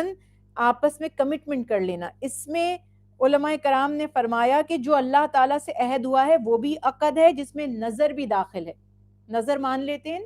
تو اب آپ نے وعدہ کر لیا ہے، واجب نہیں تھی آپ پر، لیکن آپ نے نظر مان لی کہ میں اللہ کی راہ میں یہ قربان کروں گی، میرا فلاں کام ہو گیا تو میں اتنے مساکین کو کھانا کھلاؤں گا یا کھلاؤں گی، یا قربانی کریں گے یا عمرہ کریں گے. یہ جو نظر آپ نے مانی ہے یہ جائز ہے، جائز کام کے لیے اگر ہے تو یہ بھی اب آپ نے اللہ سے وعدہ کر لیا، اب اس کو پورا کرنا لازم ہے. اسی طرح سے عقود کی قسمیں، حضرت زید بن اسلم جو تابعی ہیں، رسول اللہ صلی اللہ علیہ وسلم کے صحابی کی زیارت کرنے والے اور ان کو حالت ایمان میں دیکھنے اور ان کے ساتھ وقت گزارنے والے کو تابعی کہتے ہیں. تابعی فرماتے ہیں کہ عقود 5 ہیں، بیسک انہوں نے 5 اقسام بتائی جس سے آپ کو بہت آسانی ہوگی سمجھنے میں. عقد نکاح، یعنی ایک یہ گرہ ہے جس کو ہم نکاح کہتے ہیں، یہ بھی ایک کمٹمنٹ ہے دونوں طرف سے. ایک عقد شرکت، یعنی جو پارٹنرشپ ہوتی ہے نا وہ بھی ہے. ایک عقد یمین یعنی قسم جو ہم کھاتے ہیں وہ بھی عقد ہے. اور ایک عقد حلف، یعنی حلف سے مراد یہ ہوتی ہے کہ ایک دوسرے کا حلیف بننے کا معاہدہ کیا ہے کہ ہم تمہیں نقصان نہیں پہنچائیں گے یا تمہارے خلاف کسی کی مدد نہیں کریں گے اس طرح سے، یا ایک فلاں فلاں امور میں ہم ایک دوسرے کی مدد کریں گے، تو یہ حلیف بن گئے اب آپس میں. اور 5واں بیان کیا عقد عہد، یعنی وہ وعدہ جو آپس میں کر لیا جائے، اس میں دونوں طرف سے وعدہ ہونا لازم نہیں ہے، باقی سب میں تو 2 طرفہ ہے نا، یہ ایک سائڈ سے ون سائیڈڈ بھی ہو سکتا ہے کہ میں نے آپ سے وعدہ کیا ہے تو مجھے پورا کرنا ہے. تو یہ بہت واضح طور پر یہاں پہ بتا دیا گیا کہ ان باتوں کو پورا کرنا لازم ہے، اور بشرط یہ کہ شریعت کے خلاف نہ ہو. یہ تو ہر جگہ انڈرسٹوڈ ہے، لیکن بہرحال میں نے ایڈ کیا ہے کہ یہ ان تمام معاملات میں اگر شریعت کی خلاف ورزی ہو رہی ہے تو آپ بیک آؤٹ کریں گے، وعدہ یا معاہدہ ختم کریں گے. اگر کوئی نظر مان لے تو اس کا پورا کرنا بھی واجب ہے. اس میں بھی شرط یہ ہے کہ گناہ کے لیے نظر نہ مانی ہو. اگر گناہ کے کام کی نظر مان لی جائے تو اس کا کفارہ ادا کر کے اپنی نظر کو توڑ دے. آپ صلی اللہ علیہ وسلم نے فرمایا، ایک حدیث مبارکہ میں ہے کہ جس نے گناہ کی نظر مانی تو وہ اسے پورا نہ کرے بلکہ اس کا کفارہ دے دے. اور اس کا کفارہ وہی ہے جو قسم کا کفارہ ہے، یعنی قسم توڑنے کا جو کفارہ ہے. آپ نے غلط بات کی نظر مان لی، اب اس کو پورا مت کریں، لیکن چونکہ نظر مان کے کمٹمنٹ کی ہے تو اس کو ختم کرنے کے لیے یا 3 دن کے روزے رکھیں، یا 10 محتاجوں اور مسکینوں کو کپڑوں کا ایک ایک جوڑا دے دیں، یا 10 مساکین کو کھانا پیٹ بھر کے کھلا دیں، یا ایک غلام آزاد کرنا ہے۔ یہ قسم توڑنے کا کفارہ بھی ہے، اگر غلط بات کی قسم کھائی ہے تو اس کو بھی توڑ دیں، اور یہ گناہ کی نظر ماننے کا کفارہ بھی ہے۔ تو یہ اللہ سبحانہ تعالیٰ کے ہاں ورنہ ہم سے سوال کیا جائے گا۔ اس کے بعد حکم اب یہاں پر آ رہا ہے کہ احلت لکم بہیمات الانعام الا ما یتلی علیکم، کہ تم پر اللہ سبحانہ و تعالی نے حلال کیے ہیں چوپائے، یعنی 4 پاؤں والے جانوروں میں سے انعام، مگر وہ جن کے بارے میں تمہیں بتا دیا جائے گا، اس حال میں کہ جس وقت تم احرام میں ہو شکار کرنے والے نہ بنو۔ بے شک اللہ جو چاہتا ہے حکم فرماتا ہے، اے ایمان والو مت حلال کرو اللہ کے شعائر کو، اور نہ شہر حرام کو، اور نہ ہدی، اور نہ پٹے والے یعنی قلادے کے جو جانور ہیں ان کو، اور نہ ان لوگوں کو جو بیت حرام کا قصد کر کے جا رہے ہوں اور اپنے رب کا فضل اور رضامندی کی تلاش میں ہوں، اور جب تم حلال ہو جاؤ یعنی احرام سے نکل جاؤ تو شکار کر لو، اور ہرگز کسی قوم کی دشمنی کہ انہوں نے تمہیں مسجد حرام سے روک دیا تھا اس بات پر مائل نہ کرے، یعنی تمہارے ساتھ ایسا نہ ہو کہ تم ان پر زیادتی کرو، آپس میں نیکی اور تقوی پر ایک دوسرے کی مدد کرو، اور گناہ اور زیادتی کے کاموں پر ایک دوسرے کی مدد نہ کرو، بے شک اللہ سے ڈرو کہ وہ سخت عذاب، اللہ سے ڈرو کہ بے شک وہ سخت پکڑ فرمانے والا ہے۔ یہ جو یہاں پر آیت مبارکہ واضح طور پر بتائی جا رہی ہے، آیت مبارکہ 1 اور 2 کا بھی میں نے آپ کے سامنے ترجمہ پڑھا۔ سب سے پہلا حکم تو یہ آ گیا کہ تمہارے لیے چوپائے جو ہے ان میں سے، دیکھیے بہیماتو جو ہے وہ کہا گیا ہے 4 پاؤں والے جانوروں کو، اور ان میں سے جو انعام ہیں یعنی جن کو کھانے کی اجازت دے دی گئی، تو یہ واضح طور پر بتا دیا گیا کہ انعام ہونے کا اس میں بکرا،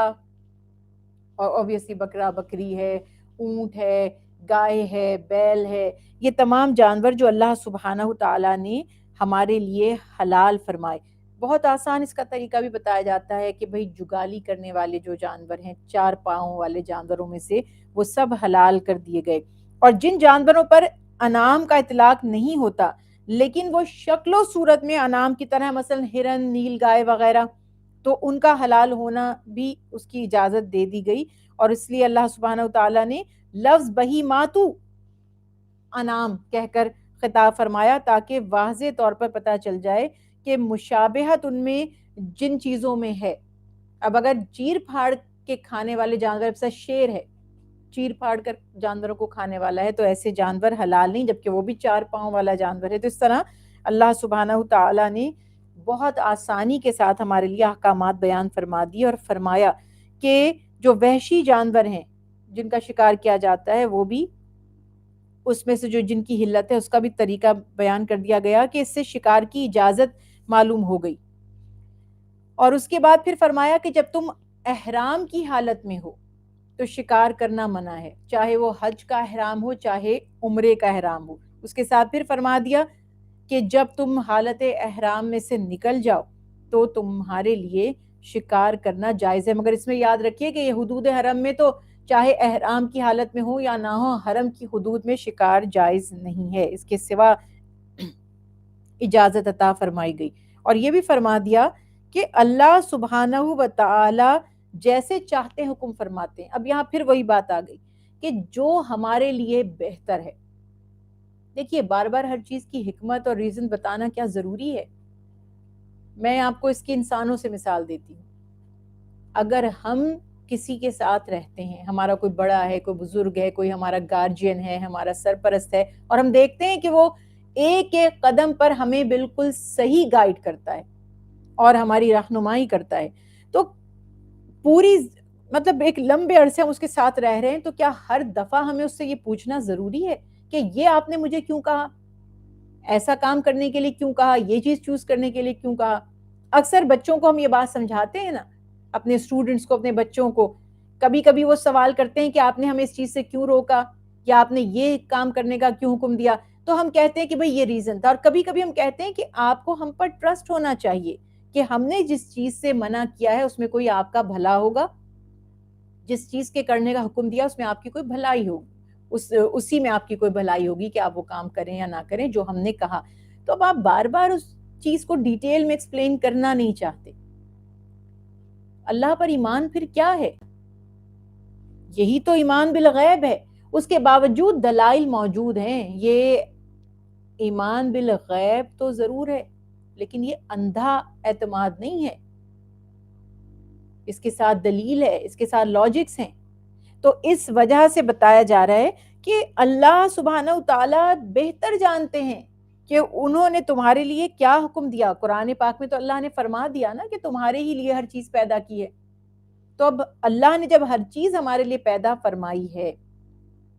کسی کو کھانے, کوئی جانوروں کی بات کروں, کسی کا گوشت کھانے کے لیے, کسی پر سوار ہونے کے لیے, کسی کی کھالوں سے لباس بنانے کے لیے, ہر کسی کو چوکیداری کرنے کے لیے, ہر جانور کا یا ہر مخلوق کا ایک الگ مصرف ہے, ایک الگ پرپز ہے, ایک الگ فائدہ ہے. یہ بات یہاں پہ بتائی جا رہی ہے کہ اللہ سبحانہ وتعالی بہتر جانتے ہیں, جو وہ چاہتے ہیں وہ کرتے ہیں. اور پھر فرمایا کہ لا تحلوا شعائر اللہ, اس کے بارے میں شاعر اللہ کہتے ہیں اللہ کے نشانات, اللہ سبحانہ وتعالی کی عظمت کی نشانیاں یا مقدس مقامات مختلف, اس کے بارے میں علماء کرام نے بیان فرمایا ہے. اور حضرت ابن عباس نے ایک واقعہ تحریر کیا ہے. شریح ایک شخص تھا جس کو حدم بھی کہا جاتا تھا, کہ وہ ایک شخص رسول اللہ صلی اللہ علیہ وسلم کے پاس آیا مدینہ منورہ میں, اور آ کر کہا کہ اس کے ساتھی بھی تھے بہت سارے جو باہر کھڑے تھے, اس کا انتظار کر رہے تھے. تو اس نے نبی کریم صلی اللہ علیہ وسلم کے پاس آ کر کہا, اچھا یہ مسلمان نہیں تھا, آ کر کہتا ہے کہ آپ کس چیز کی دعوت دیتے ہیں؟ آپ صلی اللہ علیہ وسلم نے فرمایا کہ میں لا الہ الا اللہ کی دعوت دیتا ہوں, نماز قائم کرنے کی دعوت دیتا ہوں, زکوٰۃ ادا کرنے کی دعوت دیتا ہوں. تو اس نے کہا یہ تو بہت اچھی باتیں ہیں. اور پھر کہنے لگا کہ میرے کچھ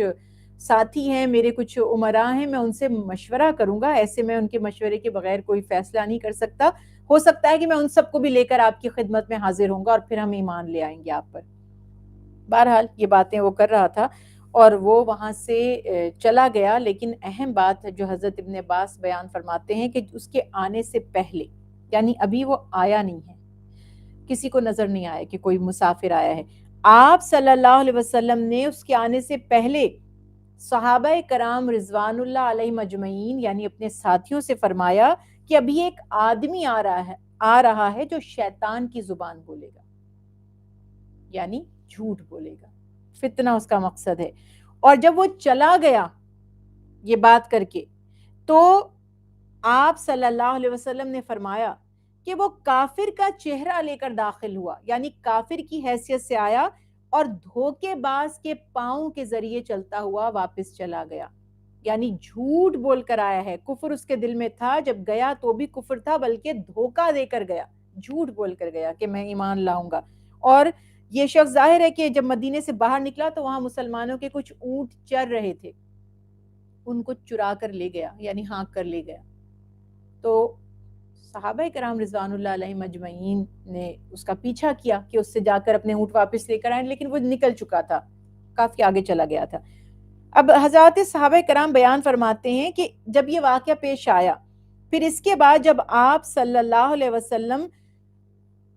عمرہ ادا فرمانے کے لیے تشریف لے جا رہے تھے عمرۃ القضاء کے موقع پر, تو یمامہ کے حجاج کی آواز سنی. تو اس کے بعد آپ صلی اللہ علیہ وسلم نے فرمایا یہ حتم کی آواز ہے, یعنی اسی شخص کی. آپ نے آواز کو پہچانا اور آپ نے فرمایا کہ یہ وہی شخص ہے, اور یہاں اس کے ساتھی بھی موجود ہیں. تو نبی کریم صلی اللہ علیہ وسلم نے دیکھا آپ کے ساتھیوں نے کہ اس کے ساتھ جو جانور آ رہے تھے, اچھا آپ جانتے ہی ہوں گے کہ مشرکین بھی حج کرتے تھے, ظاہر ہے کہ ان کے عقائد الگ تھے اور ان کا طریقہ بھی بالکل مختلف تھا, لیکن بہرحال حج کرنے کو وہ بھی مقدس جانتے تھے, کچھ مناسک سملر بھی تھے. تو وہ اپنے قربان کرنے والے جانور لائے تھے جن کے گلوں میں انہوں نے علامتیں آویزاں کی ہوئی تھی، مینس کے لٹکا رکھی تھی.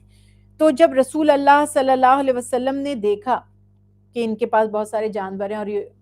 یہاں پر ان کو قربان کرنے آئے ہیں، تو صحابہ کرام رسول اللہ صلی اللہ علیہ وسلم سے اجازت مانگتے ہیں کہ یا رسول اللہ صلی اللہ علیہ وسلم، اس نے ہمارے جانور ہانک لیے تھے، یعنی یہ ہمارے جانوروں کو لوٹ کر ایک طرح سے لے گیا تھا،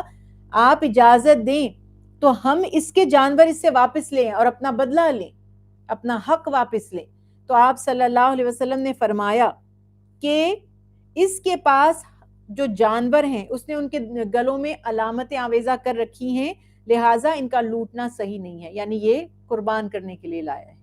تو انہوں نے عرض کی کہ یا رسول اللہ صلی اللہ علیہ وسلم، ہم تو پہلے یعنی جب اسلام قبول کرنے سے پہلے ہم تو ایسا کرتے تھے، یعنی اگر کسی نے ہمارے جانور چھینے ہیں تو اس کے چاہے وہ قربانی کے لیے لے کر جا رہا ہو، وہ جانور لے لیا کرتے تھے. تو آپ صلی اللہ علیہ وسلم نے فرمایا کہ اللہ نے تمہیں اس چیز سے منع کیا ہے. اور پھر حضرت ابن عباس فرماتے ہیں کہ یہ آیت نازل ہوئی کہ شاعر اللہ کی تعظیم کرو. اسی طرح حضرت ابن عباس فرماتے ہیں کہ شاعر اللہ سے مناسک حج مراد ہیں، اور ظاہر ہے کہ مشرکین بھی حج کیا کرتے تھے اور اپنے جو جانوروں کو لے جایا کرتے تھے، تو اللہ کے نبی نے ان جانوروں کو لوٹنے سے منع فرما دیا، گو کہ وہ ان کا حق تھا کہ یہ شخص ان سے جانور چرا کے لے کر گیا تھا. مگر یہ تعظیم ہے، یہ ادب ہے جو ہمارے دین نے ہمیں سکھایا. جبکہ کیا ان کا حج تھا، ان کے حج کی کیا حیثیت تھی، ان کے جانوروں کی قربانی کی کیا حیثیت تھی، لیکن یہ رسپیکٹ ہے جو اللہ کے نبی نے سکھائی ہے، رواداری ہے. اس کے بعد شاعر اللہ سے متعلق بعض حضرات نے فرمایا کہ صفا مروہ اور وہ جانور مراد ہیں جو کعبہ شریف کی طرف بطور ہدی لے جائے جاتے ہیں، یعنی جو اہم مقامات ہیں، جو اہم دن ہیں، علامتیں ہیں، ان کی تعظیم کا ہمیں حکم دیا گیا ہے. اسی طرح سے اللہ سبحانہ تعالیٰ نے ہمیں قرآن پاک میں سورہ حج میں حکم دیا وَمَن يُعَظِّمْ شَعَائِرَ اللَّهِ فَإِنَّهَا مِن تَقْوَى الْقُلُوبِ، جو شخص اللہ کے شاعر کی تعظیم کرتا ہے تو یہ دلوں کے تقوی کے سبب ہے. یعنی ادب کرنا، احترام کرنا، لحاظ کرنا، یہ ہے ہمارا دین. اور شاعر اللہ کی بے حرمتی سے منع فرمایا اور شہر حرام کی بے حرمتی سے بھی منع فرمایا. اور اللہ سبحانہ تعالیٰ نے فرمایا کہ کافروں سے بھی اس ماہ میں جب حرمت والا مہینہ آ جائے تو جنگ نہ کی جائے. اسی طرح سے جو قربانی کے جانور تھے ان کی بھی بے حرمتی سے منع فرما دیا گیا. بعض حضرات نے بھی فرمایا کہ اصحاب کلائد یعنی جو لے کر جا رہے ہیں حج کے لیے اپنے جانوروں کو، گو کہ وہ مشرک ہیں. جب تک ممانعت نہیں آئی تھی تب تک مشرکین بھی کعبے کا طواف کرتے تھے. پھر آپ نے سنا ہوگا کہ سورہ توبہ میں واضح حکم آ گیا تھا کہ مشرکین نجس ہیں، ان کا وجود ناپاک ہے. حرم کی حدود میں، اچھا ناپاکی کیا ہے؟ کفر کے سبب. تو حرم کی حدود میں داخل نہیں ہو سکتے، اپنے گھروں میں رہیں، اپنے شہروں میں رہیں، جہاں مرضی جیسے مرضی رہیں، لیکن حدود حرم ایک پاکیزہ مقام ہے، اور اس پاکیزہ مقام میں کوئی ناپاک شخص داخل نہیں ہو سکتا. مگر اس سے پہلے حکم دیا کہ ان کا بھی لحاظ کرو، ان کو جانے دو اگر یہ اللہ کا فضل تلاش کرنے کے لیے وہاں پر گئے ہیں. اور جو لوگ بیت حرم کا قصد کر کے جا رہے ہوں ان کی بھی بے حرمتی مت کرو، یعنی ان سے تعرض مت کرو، ان کو تکلیف نہ پہنچاؤ اگرچہ انہوں نے تمہیں تکلیف پہنچائی ہو. اور فرمایا کہ وہ اللہ کی رضا مندی فضل چاہتے. فضل سے مراد یہاں تجارت بھی ہے، تجارت کا نفع بھی، رضوان سے اللہ کی رضامندی دونوں یہاں پر بیان فرما دی. مشرکین جب حج پر جاتے تھے تو وہ اپنے خیال میں تو اللہ کو ہی راضی کرنے جاتے تھے نا. ابھی الگ بات ہے کہ ان کے حج کا طریقہ بالکل الگ تھا اور دلوں میں ایمان بھی نہیں تھا. اس کے بعد اللہ سبحانہ تعالیٰ کا حکم آ گیا کہ جب تم حلال ہو جاؤ تو قاعدہ شریعہ کے مطابق جب احرام میں سے نکل جاؤ، حلال ہو جانے سے مراد جب احرام میں سے نکل جائیں شریعت کے تقاضوں کے مطابق، تو خشکی کا شکار کرنے کی جو ممانعت تھی اب احرام سے نکلنے کے بعد وہ ختم ہو گئی. لیکن وہی والی بات کہ حرم میں شکار کرنا احرام کے بغیر بھی اس کی اجازت نہیں. اور پھر فرمایا کہ کسی قوم کی دشمنی تمہیں اس بات پر آمادہ نہ کرے. سبحان اللہ. یہ بتائیے دنیا کو، یہ بتائیے ان لوگوں کو جو دین اسلام کو کوئی بڑا سخت جبر والا یا ظلم و ستم کرنے والا یا بہت ہی کیا کہتے ہیں نا کہ مشدد، بڑا پرتشدد دین سمجھتے ہیں، انہیں بتائیں. اور میں ہمیشہ یہ بات کہتی ہوں کہ دین کے معاملے میں رائے دینے سے پہلے قرآن کو تو پڑھو. میرے آپ کے کسی مولانا صاحب کے کسی ایکس وائی زی کے کہنے کا نام دین نہیں ہے. دین دراصل وہ ہے جو اللہ سبحانہ تعالیٰ نے ہم پر نازل کر دیا قرآن کی صورت میں. تو یہاں پر واضح بتا دیا جا رہا ہے کہ اگر کسی نے تم پر زیادتی بھی کی ہو، یعنی یہ وہی لوگ تھے مشرکین جنہوں نے 6 ہجری میں جب آپ صلی اللہ علیہ وسلم عمرہ کرنے کی نیت سے گئے تھے تو انہوں نے مسلمانوں کو عمرہ نہیں کرنے دیا تھا. جب آپ مکہ تشریف لے گئے تھے حدیبیہ کے مقام پر روک لیا تھا، اور پھر وہ آپ سب جانتے ہوں گے اس واقعے کو کہ معاہدہ ان کے اور مسلمانوں کے اور مشرکین کے درمیان طے پایا تھا، اس کو صلح حدیبیہ کہتے ہیں. اور اس میں ایک شرط تھی کہ مسلمان اس سال واپس جائیں، اگلے سال آئیں گے اپنا حج و عمرہ کرنے کے لیے. پھر آپ نے عمرہ قضا کیا. تو وہ لوگ جنہوں نے حرم سے روک دیا،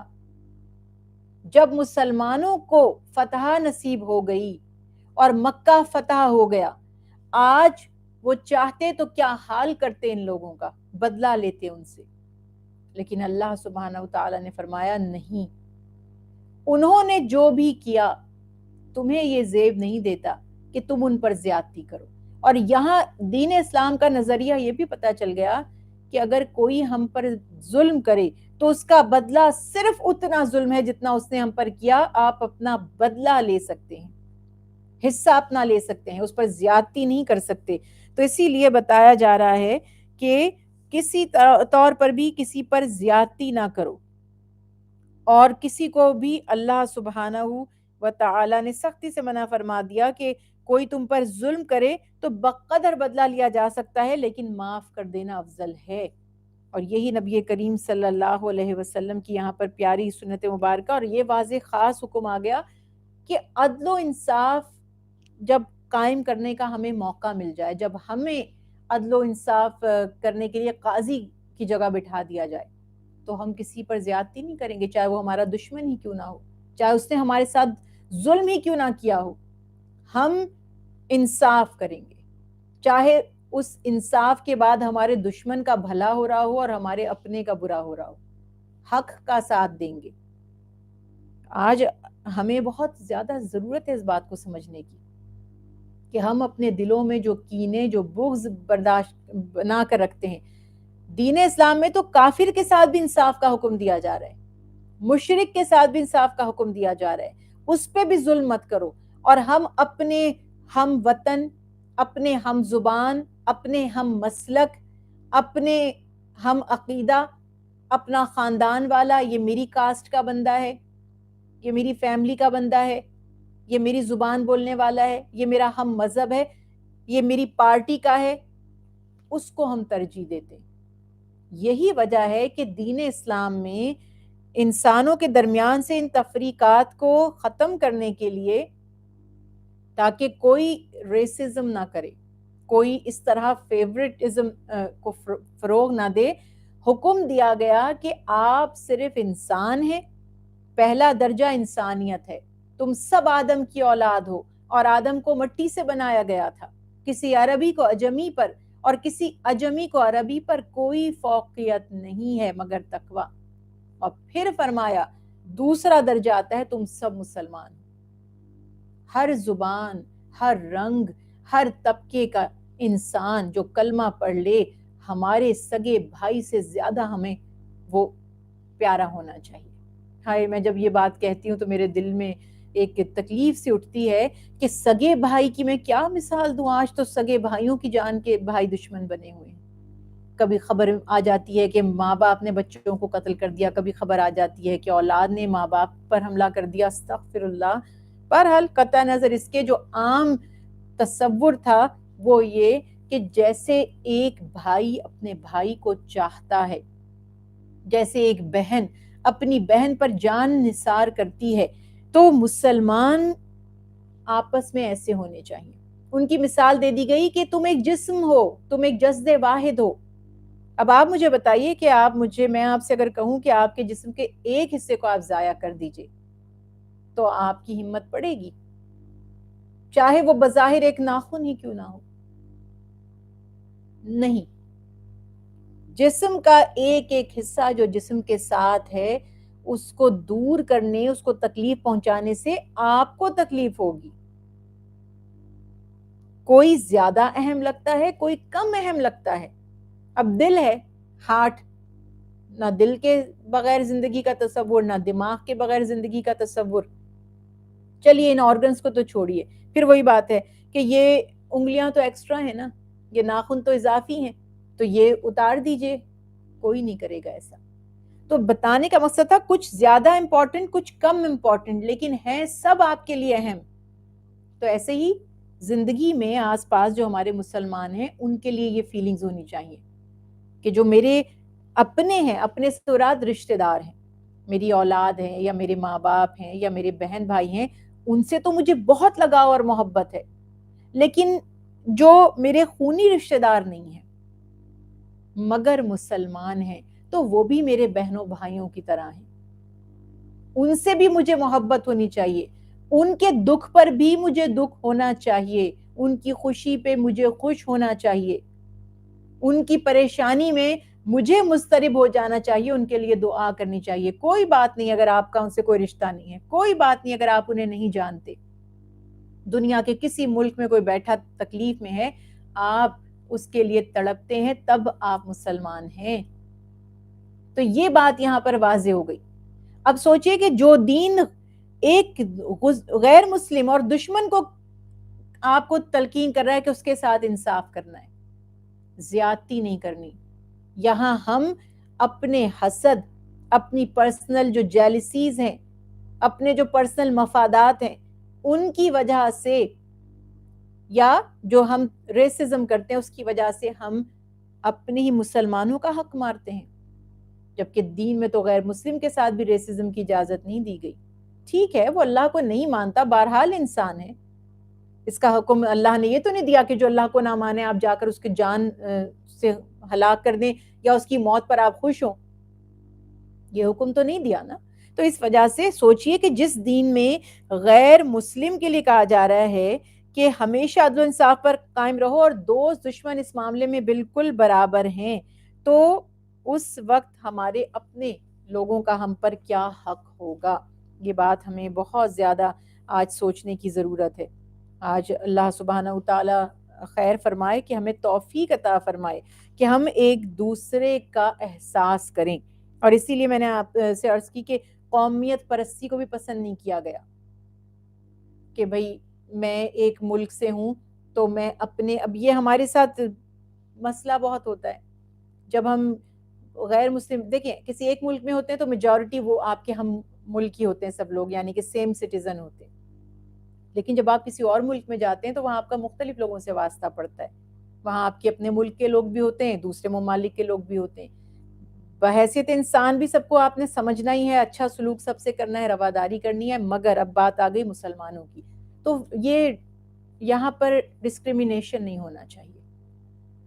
کہ یہ ہماری زبان بولنے والا ہمارا ملک کا ہے. یا ٹھیک ہے آپ مسلمان ہونے پر فوکس کریں کہ ایک مسلمان کو میری مدد کی ضرورت ہے.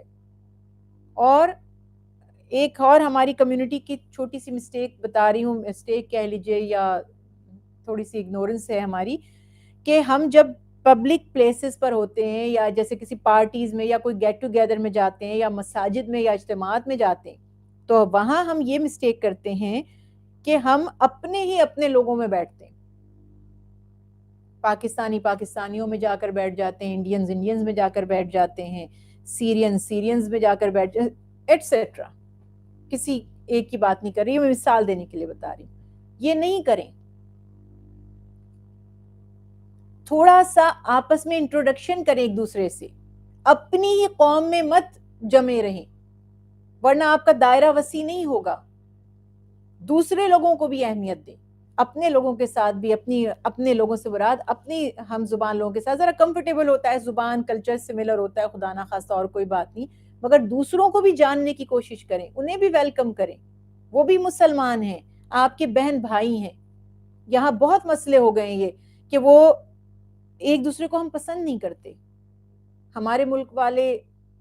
دوسرے ملک کو پسند نہیں کرتے، دوسرے ملک والے ہمیں پسند نہیں کرتے، یہ سب پتہ نہیں کیوں تقسیم ہے۔ بحیثیت مسلمان ہم ایک ہیں، اور اگر ہم اس بات کو نہیں سمجھتے تو ہم اللہ اور اس کے نبی کے احکامات کی سخت خلاف ورزی کے مرتکب ہو رہے ہوتے ہیں۔ تو آج سے کوشش کیجئے کہ جب آپ کسی دوسرے ملک کے، کسی دوسرے ایریا کے مسلمان کو دیکھیں تو اس سے بات چیت کرنے کی کوشش کریں، دوستی کرنے کی کوشش کریں، اس کی مدد اگر اس کو کسی معاملے میں چاہیے تو وہ کریں۔ تو اس طرح سے آپ یہ سوچ کے صرف یہ عمل کریں گے کہ یہ میرے رب کا حکم ہے۔ کس طرح سے مہاجرین اور انصار ایک دوسرے پر جان نثار کر رہے تھے۔ مکہ کے لوگ الگ ہیں، مدینے کے لوگ الگ ہیں۔ حبشہ سے آنے والے بلال حبشی کو کتنا احترام عطا کیا۔ تو یہ رشتہ خون کی طرح بن گیا تھا، کسی کو یہ یاد بھی نہیں تھا کہ کون کس ملک کا اور کس شہر کا ہے۔ ترجیح تھی بس جیسے ہم ایک باڈی ہیں، جسم ہے، تو اس طرح سے ایک دوسرے کا بہت زیادہ خیال ہم نے رکھنا ہے اور پریکٹیکلی اس کی کوشش کرنی ہے۔ یہ چیز بہت زیادہ ہمارے ہاں اہم ہے کہ ہم اس بات کا خیال کریں کہ اللہ سبحانہ تعالی ہمیں توفیق عطا فرمائے کہ ہم ایک دوسرے کے لیے راحت کا سبب بنے، راحت کا سامان بنے، تاکہ اللہ تعالی ہم سے راضی ہو۔ اور اگر ہم نے اس طرح سے اپنی بدنیتی خدا نخواستہ ظاہر کرنے کی کوشش کی، ہمارے دل میں کسی ایک کے لیے زیادہ محبت ہے اور اس کے لیے سافٹ کارنر ہے اور دوسرے سے ہم کھنچتے ہیں، تو اللہ سبحانہ تعالیٰ سے ہمیں خیر کی امید نہیں کرنی چاہیے۔ یہ اچھی عادت نہیں ہے۔ پھر اللہ تعالیٰ بھی اگر اس طرح سے دیکھنے لگیں بندوں کو، اللہ کے ہاں تو یہ قانون نہیں ہے نا کہ اللہ کو اس ملک کے لوگ زیادہ پسند ہے۔ اللہ کے ہاں قانون کیا ہے؟ یہ تو نہیں فرمایا عربی بولنے والے میرے محبوب ہیں، اور جنہیں عربی نہیں آتی جب وہ اسلام قبول کریں گے تو انہیں وہ مقام اور وہ مرتبہ نہیں ملے گا، بلکہ فرمایا ان اکرمکم عند اللہ اتقاکم، میرے نزدیک مرد ہو یا عورت ہو، کوئی بھی زبان بولنے والا، کسی بھی ملک کا رہنے والا، کسی بھی اسٹیٹس پر ہو، اگر مومن ہے تو جس کا تقوی جتنا زیادہ ہوتا جائے گا وہ میرے اتنا ہی زیادہ قریب آتا جائے گا۔ اب کرائٹیریا بھی ایسا رکھا ہے جو بہترین ہے کہ بہترین بنو، بیسٹ ہیومن بننے کی کوشش کرو تو اللہ سبحانہ وتعالیٰ کے مقرب بن جاؤ گے۔ تو یہ انسان کے بس میں بھی ہے، وہ ایسا کر بھی سکتا ہے، اسی لیے یہاں حکم دیا۔ اگلا جو حکم ہے بہت ہی پیارا، بہت ہی خوبصورت، وَتَعَاوَنُوا عَلَى الْبِرِّ وَالتَّقْوَى، اور ایک ہو جاؤ، اور ایک ہو جانے کا ایک طریقہ بھی بتا دیا، ایک ذمہ داری بھی آتی ہے ہم پر۔ وہ کیا ہے کہ آپس میں نیکی اور پرہیزگاری کے کاموں میں ایک دوسرے کی مدد کرو۔ اصولاً تو یہ حکم ہم کہتے ہیں کہ مسلمانوں کے لیے ہے، لیکن اگر ہم سیرت طیبہ کو دیکھیں تو پتہ چلتا ہے کہ ایون غیر مسلم بھی اگر کوئی بھلائی کا کام کریں، انسانیت کی بقا کا کام کریں، انسانوں کو یعنی ان کی ویلفیئر کا کام کریں، تو ہمیں ان کے ساتھ بھی تعاون کرنا چاہیے۔ مریضوں کے علاج کے لیے کوئی کام ہوتا ہے، بچے گمشدہ ہوتے ہیں ان کو ڈھونڈنے کا کوئی کام ہوتا ہے، بوڑھوں کے لیے کوئی فیسلٹیز دینے کا کام ہوتا ہے، یعنی جو بھی کار خیر ہے، سمپل رول کیا ہے؟ خیر، بہتری کا کام، اس میں تعاون ہونا چاہیے۔ یوزلی ایز اے مسلم ہماری رسپانسبلٹی مسلمانوں کو سپورٹ کرنے کی زیادہ ہے، اور دوسرے نمبر پر یعنی پہلے ہم اپنے گھر میں دیکھیں گے، گھر سے مراد اپنے مسلمانوں میں، تبھی ہم پر زکوٰۃ فرض کی گئی کہ مسلمانوں کا دوسرے مسلمانوں کے لیے کس طرح سے ان کو فائدہ اس سے پہنچے۔ اس کے بعد ہمیں یہ بتایا گیا کہ باقی انسانوں کی بھی، یعنی یہ نہیں سوچنا کہ کوئی دوسرا تڑپتا رہے مدد کے لیے لیکن میں اس کی مدد نہیں کروں گی کیونکہ وہ مسلمان نہیں ہے، ایسا دین نہیں ہے ہمارا۔ آپ بالکل اس کی مدد کریں۔ تو اس لیے عمومی طور پر ہم یہ بات کر رہے ہیں کہ ہم کہاں اس لیول پر، ہمیں تو دین کہاں پہنچا رہا تھا، ہم تو وہ میں نے ایک مثال سنی تھی پہلے بھی، ہمیشہ میں دیتی بھی ہوں، کہ کنویں کا مینڈک ہے ہم۔ جو فراگ ہوتا ہے نا، وہ ایک چھوٹے سے پونڈ میں رہتا ہے اور اس کو لگتا ہے کہ یہی سب سے بڑا دریا ہے، اس سے بڑا کچھ نہیں ہے. تو جب وہ کہیں جائے گا اس چھوٹے سے کوزے میں سے نکل کر,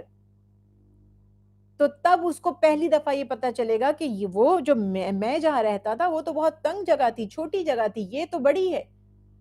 تو ہمارے مائنڈ کو بھی بڑا ہم نے کرنا ہے, اور دین اسلام نے ہمیں اس کی دعوت دی تھی. لیکن ہم نے کیا کیا کہ ہم نکلنا ہی نہیں چاہتے اپنے اس چھوٹے سے تالاب میں سے. ہمیں تو کہا گیا تھا کہ آپ دنیا میں پھیل جائیں, دنیا کو اپنے اخلاق و کردار سے متاثر کریں. یا ہم نے کیا کرنا ہے, ہماری تو گھر میں گھر والوں سے نہیں بنتی, کسی دوسرے کو ہم نے کیا متاثر کرنا ہے. مختلف فرقوں میں, مختلف نظریات میں, مختلف عقائد میں ہم بٹ چکے ہیں, اسپلٹ ہو چکے ہیں. تو تعاون کرنا ہے کار خیر میں, نیکی کے کاموں میں. نیکی کے کام بہت سے ہیں. جب حضرت عبداللہ ابن ام معبد جو ہیں, انہوں نے پوچھا یا رسول اللہ صلی اللہ علیہ وسلم نیکی کیا ہے اور گناہ کیا ہے, آپ نے فرمایا نیکی حسن اخلاق ہے. یعنی حسن اخلاق کیا, ہر اچھی ہیبٹ, ہر اچھی خلقت, ہر اچھی عادت. برائی کیا ہے, گناہ کیا ہے؟ بد خلقی کا نام ہے, اور گناہ اس بات کا نام ہے کہ تم کوئی عمل کرو اور تمہارے دل پر بھی اس کا بوجھ ہو, یعنی دل ریلیکس نہیں ہے, خوش نہیں ہوا, اور تم ڈرو کہ لوگوں کو اس کی خبر نہ ہو جائے. لوگوں سے ہم چھپانا چاہیں اس کو, یا چاہیں کہ لوگوں کو اس کا پتہ نہ چل جائے, تو اس کا مطلب کہ یہ گناہ کر رہے ہیں ہم. اور نیکی ہر اچھی چیز ہے.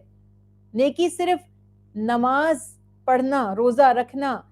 حج کرنا نہیں ہے. زکوٰۃ دینا, صدقہ دینا, کسی کی اچھے کام میں مدد کر دینا, ایون کوئی حلال روزی کمانے کے لیے بیٹھا ہے, ایک دین کے کام میں تعاون کرتے ہیں, اور ایک اپنے جو دنیاوی معاملات ہیں انسانوں کے, اس نے نیا بزنس سٹارٹ کیا ہے. اب ہمارا کام کیا ہے کہ اس کو سپورٹ کریں, چیزیں اس سے خریدیں, کیونکہ بڑے سٹورز تو سب چلتے ہی ہیں, لیکن ہم دیکھتے ہیں کہ یہ ایک بندہ ہے حلال روزی کمانے کے لیے بیٹھا ہے, اس کو سپورٹ مل جائے. کوئی چھوٹی سی شاپ ہے, اب آپ دیکھتے ہیں اس کے پاس اتنا رش نہیں ہے, تو آپ نے اس لیے اس سے کچھ خریدا کہ اس کی مدد ہو. یہ چھوٹے چھوٹے لیولز ہیں, ہم ان پر نہیں سوچتے, ہم صرف اپنا بھلا سوچتے ہیں. تو یہ خیال کریں کہ کوئی حلال روزی کمانے کے لیے بیٹھا ہے, اس سے بھی تعاون کریں. نئے بزنس کسی نے سٹارٹ کیے ہیں, ظاہر ہے کہ حلال بزنس ہیں, ان سے بھی کبھی کبھی, چلو آپ اگر سمجھتے نہیں ریگولر ہم یہاں سے نہیں لیتے, فلاں جگہ سے ہمیں بہت ڈسکاؤنٹ مل جاتا ہے, لیکن کبھی کبھی آپ اس سے بھی لے لیں, تو اس طرح سے یہ بھی تعاون ہو جائے گا کہ ایک شخص حلال روزی کما رہا ہے تو آپ نے اس کی مدد کی. اسی طرح سے جو ہمارے اور اچھے کام ہوتے ہیں, کوئی اچھا آئیڈیا کسی نے سوچا ہے, کسی نے کسی انسان کی مدد کرنے کا سوچا ہے, ایکسکیوز می, کسی نے کسی کی مدد کرنے کے بارے میں سوچا, کسی نے کوئی خیراتی ہسپتال یا سوشل ورک کا کوئی کام کرنے کے لیے سوچا, کسی نے کہا کہ یہاں اس ایریا میں روڈ نہیں بنی, گورنمنٹ کی توجہ نہیں ہے, تو ہم اپنے آپس میں پیسے ملاتے ہیں اور ہم یہاں پر ایک اپنی روڈ بنا لیتے ہیں, یا یہاں پہ یہ جو اسٹریٹ ہے یہ کلین نہیں ہے, ہم اپنے پیسوں سے اس کو کلین کرتے ہیں. ایک دوسرے کی مدد, یہ سب نیکی کے کام ہیں. بس آپ نیکی کو تو سمجھیں پہلے, اس کے بعد نیکی کے کام بھی سمجھ آئیں گے. اس کے سوا جو سب سے زیادہ اہم ہے, کوئی دین کا علم حاصل کرنا چاہتا ہے, کوئی مدرسہ تعمیر کرنا چاہتا ہے, کوئی مسجد تعمیر کرنا چاہتا ہے, کوئی دین کی اشاعت کرنا چاہتا ہے, پروموشن چاہتا ہے دین کا, اس کی بھی آپ مدد کر سکتے ہیں. تو یہ سب کاموں میں جو ہم پہلے بھی پڑھ چکے کہ نیکی کے کام میں معاونت نیکی کی طرح ہے, اور گناہ کے کام میں معاونت گناہ کی طرح ہے. یعنی صرف نیکی میں مدد کرنے سے ہی گویا ہم نے نیکی کر لی. ہچکچانا نہیں چاہیے, مدد کرنی چاہیے. کوئی اگر آپ سے کار خیر کے لیے پوچھے, اب ہمارے گھروں میں کوئی کہتا ہے ہم نے قرآن خوانی کرنی ہے, کوئی کہتا ہے ہمارا کوئی مریض ہے, ہم نے اپنے گھر میں دعا کرنی ہے اس کے لیے, تو ہم یا سلامو, اللہ کا ایک پیارا نام ہے سلامتی دینے والے, وہ اسم پڑھنا ہے اور پھر پڑھ کر دعا کرنی ہے. کوئی کہتا ہے کہ ہم نے استغفار کا وظیفہ پڑھنا ہے, اب کوئی کہنے والا کہے گا جی خود ہی پڑھ لیں، یہ بحث فضول ہے، خود تو پڑھنا ہی ہے، لیکن اگر اس طرح سے لوگ بیٹھتے ہیں اور جمع ہوتے ہیں، قرآن پاک پڑھتے ہیں، اللہ کے پیارے ناموں میں سے پڑھتے ہیں، درس قرآن کے لیے کوئی آپ کو بلاتا ہے کہ آئیے ہم سب جمع ہوں گے، قرآن پاک پڑھیں گے، غور و فکر کریں گے، کوئی درس حدیث کے لیے آپ کو بلاتا ہے کہ آئیے ہمارے گھر میں جمع ہوں، یا یہ کمیونٹی سینٹر ہے یا فلاں جگہ پر ہم انتظام کرتے ہیں کہ ہم وہاں اہتمام کریں گے اور لوگوں کو دعوت دیں گے، اس سلسلے میں ہم پروموشنز کریں گے۔ اب یہ جو اس میں کوآپریٹ کر رہا ہے کہ یہ بات آگے تک پہنچے، لوگ اس سے آ کر فیض یاب ہوں، سب کو ثواب ملے گا۔ جو جس سینس میں کنٹریبیوٹ کر سکتا ہے کرے۔ ہر کار خیر میں کسی غریب کی مدد کرنی ہے، تعلیم حاصل کرنے کے لیے، علاج کرنے کے لیے، نکاح کرنے کے لیے، ایون رشتہ دکھا دینا، رشتہ بتا دینا اللہ کی رضا کے لیے، یہ بھی نیکی ہے۔ تو ہر کار خیر میں، نیکی کے کام میں ہمیں ایک دوسرے سے تعاون کرنا ہے، تبھی ہم اللہ سبحانہ و تعالیٰ کے ہاں اجر و ثواب حاصل کر لیتے ہیں۔ اور رسولن تو یہ ہونا چاہیے تھا کہ مسلمان ایک دوسرے کے ایسے مددگار بن جاتے ہیں، جس طرح آئیڈیل سچویشن ہوتی کہ کل مسلمانوں کا ایک حاکم ہوتا، لیکن بہرحال اب ایسا نہیں ہے۔ ہر شخص اپنے ملک میں اپنی حکومت، اپنے طریقے کو چلا رہا ہے، جو مسلمانوں کی میں بات کر رہی ہوں، تو کم از کم تعاون تو کریں ایک دوسرے کے ساتھ اچھے معاملات میں، نیکی کے کاموں میں، تبھی اللہ سبحانہ وتعالی ہم پر رحم بھی فرمائیں گے۔ اور جہاں نیکی کے کام میں تعاون کا حکم دیا، وہاں ساتھ ہی فرمایا وَلَا تَعَوَنُوا عَلَى الْإِثْمِ وَالْعُدْوَانِ، گناہ اور زیادتی کے کاموں میں مدد نہ کرو۔ آج اس کی بہت سی مثالیں ہیں۔ غلط کوئی ملازمت کرنا چاہتا ہے، کوئی غلط یعنی گناہ کا کاروبار شروع کرنا چاہتا ہے، شریعت کے خلاف کوئی عمل کرتا ہے، اس کی مدد نہ کریں، ورنہ ہم ان جیسے ہو جائیں گے۔ کام تو اس نے کیا، فائدہ تو اس کا ہو رہا ہے، لیکن ہمیں خامخواہ عذاب ملے گا۔ اسی طرح سے اگر کوئی اور شریعت کے خلاف کام ہو رہا ہے گناہ کا، دیکھیں ہمارے ہاں یہ مسئلہ بہت عام ہوتا جا رہا ہے، آج بہت ٹرینڈ بن گیا ہے، بلکہ آپ کو شاید پتہ نہیں، آپ نے کبھی ایسی شادیاں دیکھیاں نہیں، ایسی شادیوں کے تقریبات ہو رہی ہیں، 2-3 مہینے پہلے سے گانوں کی، ڈانس کی ریہرسل کی جا رہی ہے، لڑکے لڑکیاں کمپٹیشن کر رہے ہیں، ساتھ ناچ گانے ہو رہے ہیں، کیا کیا کچھ واقعات ہو رہے ہیں، تو اس کو ایک اسٹیٹس سمبل بنا دیا گیا ہے کہ جی جو اپر کلاس ہے، جو رچ لوگ ہیں، ان کے یہ طور طریقے ہیں، اور دوسرے لوگ کمپلیکس میں ماں باپ بھی کہتے ہیں ہاں جی اگر ہم اس کلاس میں شامل نہیں ہوتے تو ہم بیکورڈ سمجھے جائیں گے، ہمیں اچھے گھروں سے رشتے ہماری بیٹیوں کو نہیں آئیں گے۔ تو یہ شیطان کس کس طرح سے ہمیں دھوکوں میں ڈالتا ہے، کیسے کیسے ہمیں ٹریپ کرتا ہے۔ یہ بات یاد رکھیے کہ گناہ میں کبھی خیر نہیں ہو سکتی، لا کوئی آپ کو اپریسیشن کرے نہ کرے، آپ اگر حق پر ہیں تو دنیا اور آخرت میں بھلائی الٹیمیٹلی جو حق پر چلتا ہے اس کو ہی ملتی ہے۔ اسی لیے بتایا جا رہا ہے کہ گناہ کے کاموں میں ایک دوسرے سے ہرگز تعاون نہ کرنا، ظلم کے زیادتی کے کاموں میں جھوٹی گواہی دینا، کسی غلط کام پر سپورٹ کرنا، یہ تمام چیزیں سختی کے ساتھ منع فرمائی۔ اور جیسے میں نے ابھی عرض کی کہ آپ صلی اللہ علیہ وسلم کی جو ابن ماجہ کی حدیث مبارکہ ہے کہ آپ نے فرمایا قیامت کے دن بدترین لوگوں میں وہ شخص بھی ہوگا جس نے دوسرے کی دنیا کی وجہ سے اپنی آخرت برباد کر لی، یعنی ہمارا نہ لینا نہ دینا، کہتے نا بیگانی شادی میں عبداللہ دیوانے، خام خواہ ہم اپنی آخرت کو دوسرے کے لیے خراب کریں۔ آج لوگوں کی اتنی ہمت تو نہیں ہوتی کہ کسی ڈھولکی میں جانے سے منع کر دیں، مگر اتنے ہمت والے بہت ہیں جو قرآن خوانی میں جانے سے منع کر دیتے ہیں، اور ذکر مصطفیٰ صلی اللہ علیہ وسلم کی مجلسوں میں، محفلوں میں جانے سے منع کر دیتے ہیں، اہل بیت کی مجلسوں میں جانے سے منع کر دیتے ہیں، درود پاک کی مجلسوں میں جانے سے منع کر دیتے ہیں۔ تو یہ تھوڑا خیال ہمیں رکھنا ہے کہ دین اسلام نے ہم پر کوئی پابندی نہیں لگائی کہ اگر ہم کار خیر میں شامل ہوں گے، یقیناً ہر نیکی کے کام میں ہمیں بڑھ چڑھ کر حصہ لینا چاہیے، اور ہم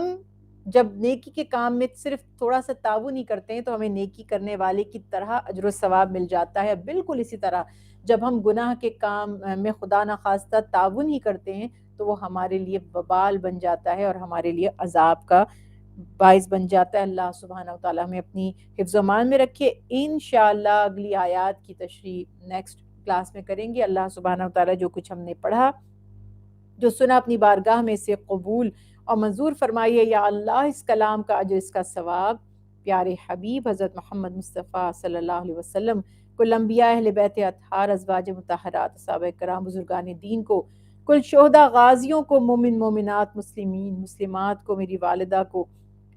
ہم سب کے گھر کے مرحومین کو اس کا اجر و ثواب عطا فرمائیے یا اللہ۔ آپ کو آپ کی رحمت کا واسطہ، آپ کو آپ کے محبوب کا واسطہ، آپ کو اہل بیت اطہار کا واسطہ، ہم سب کے صغیرہ کبیرہ گناہوں کو بخش دیجیے۔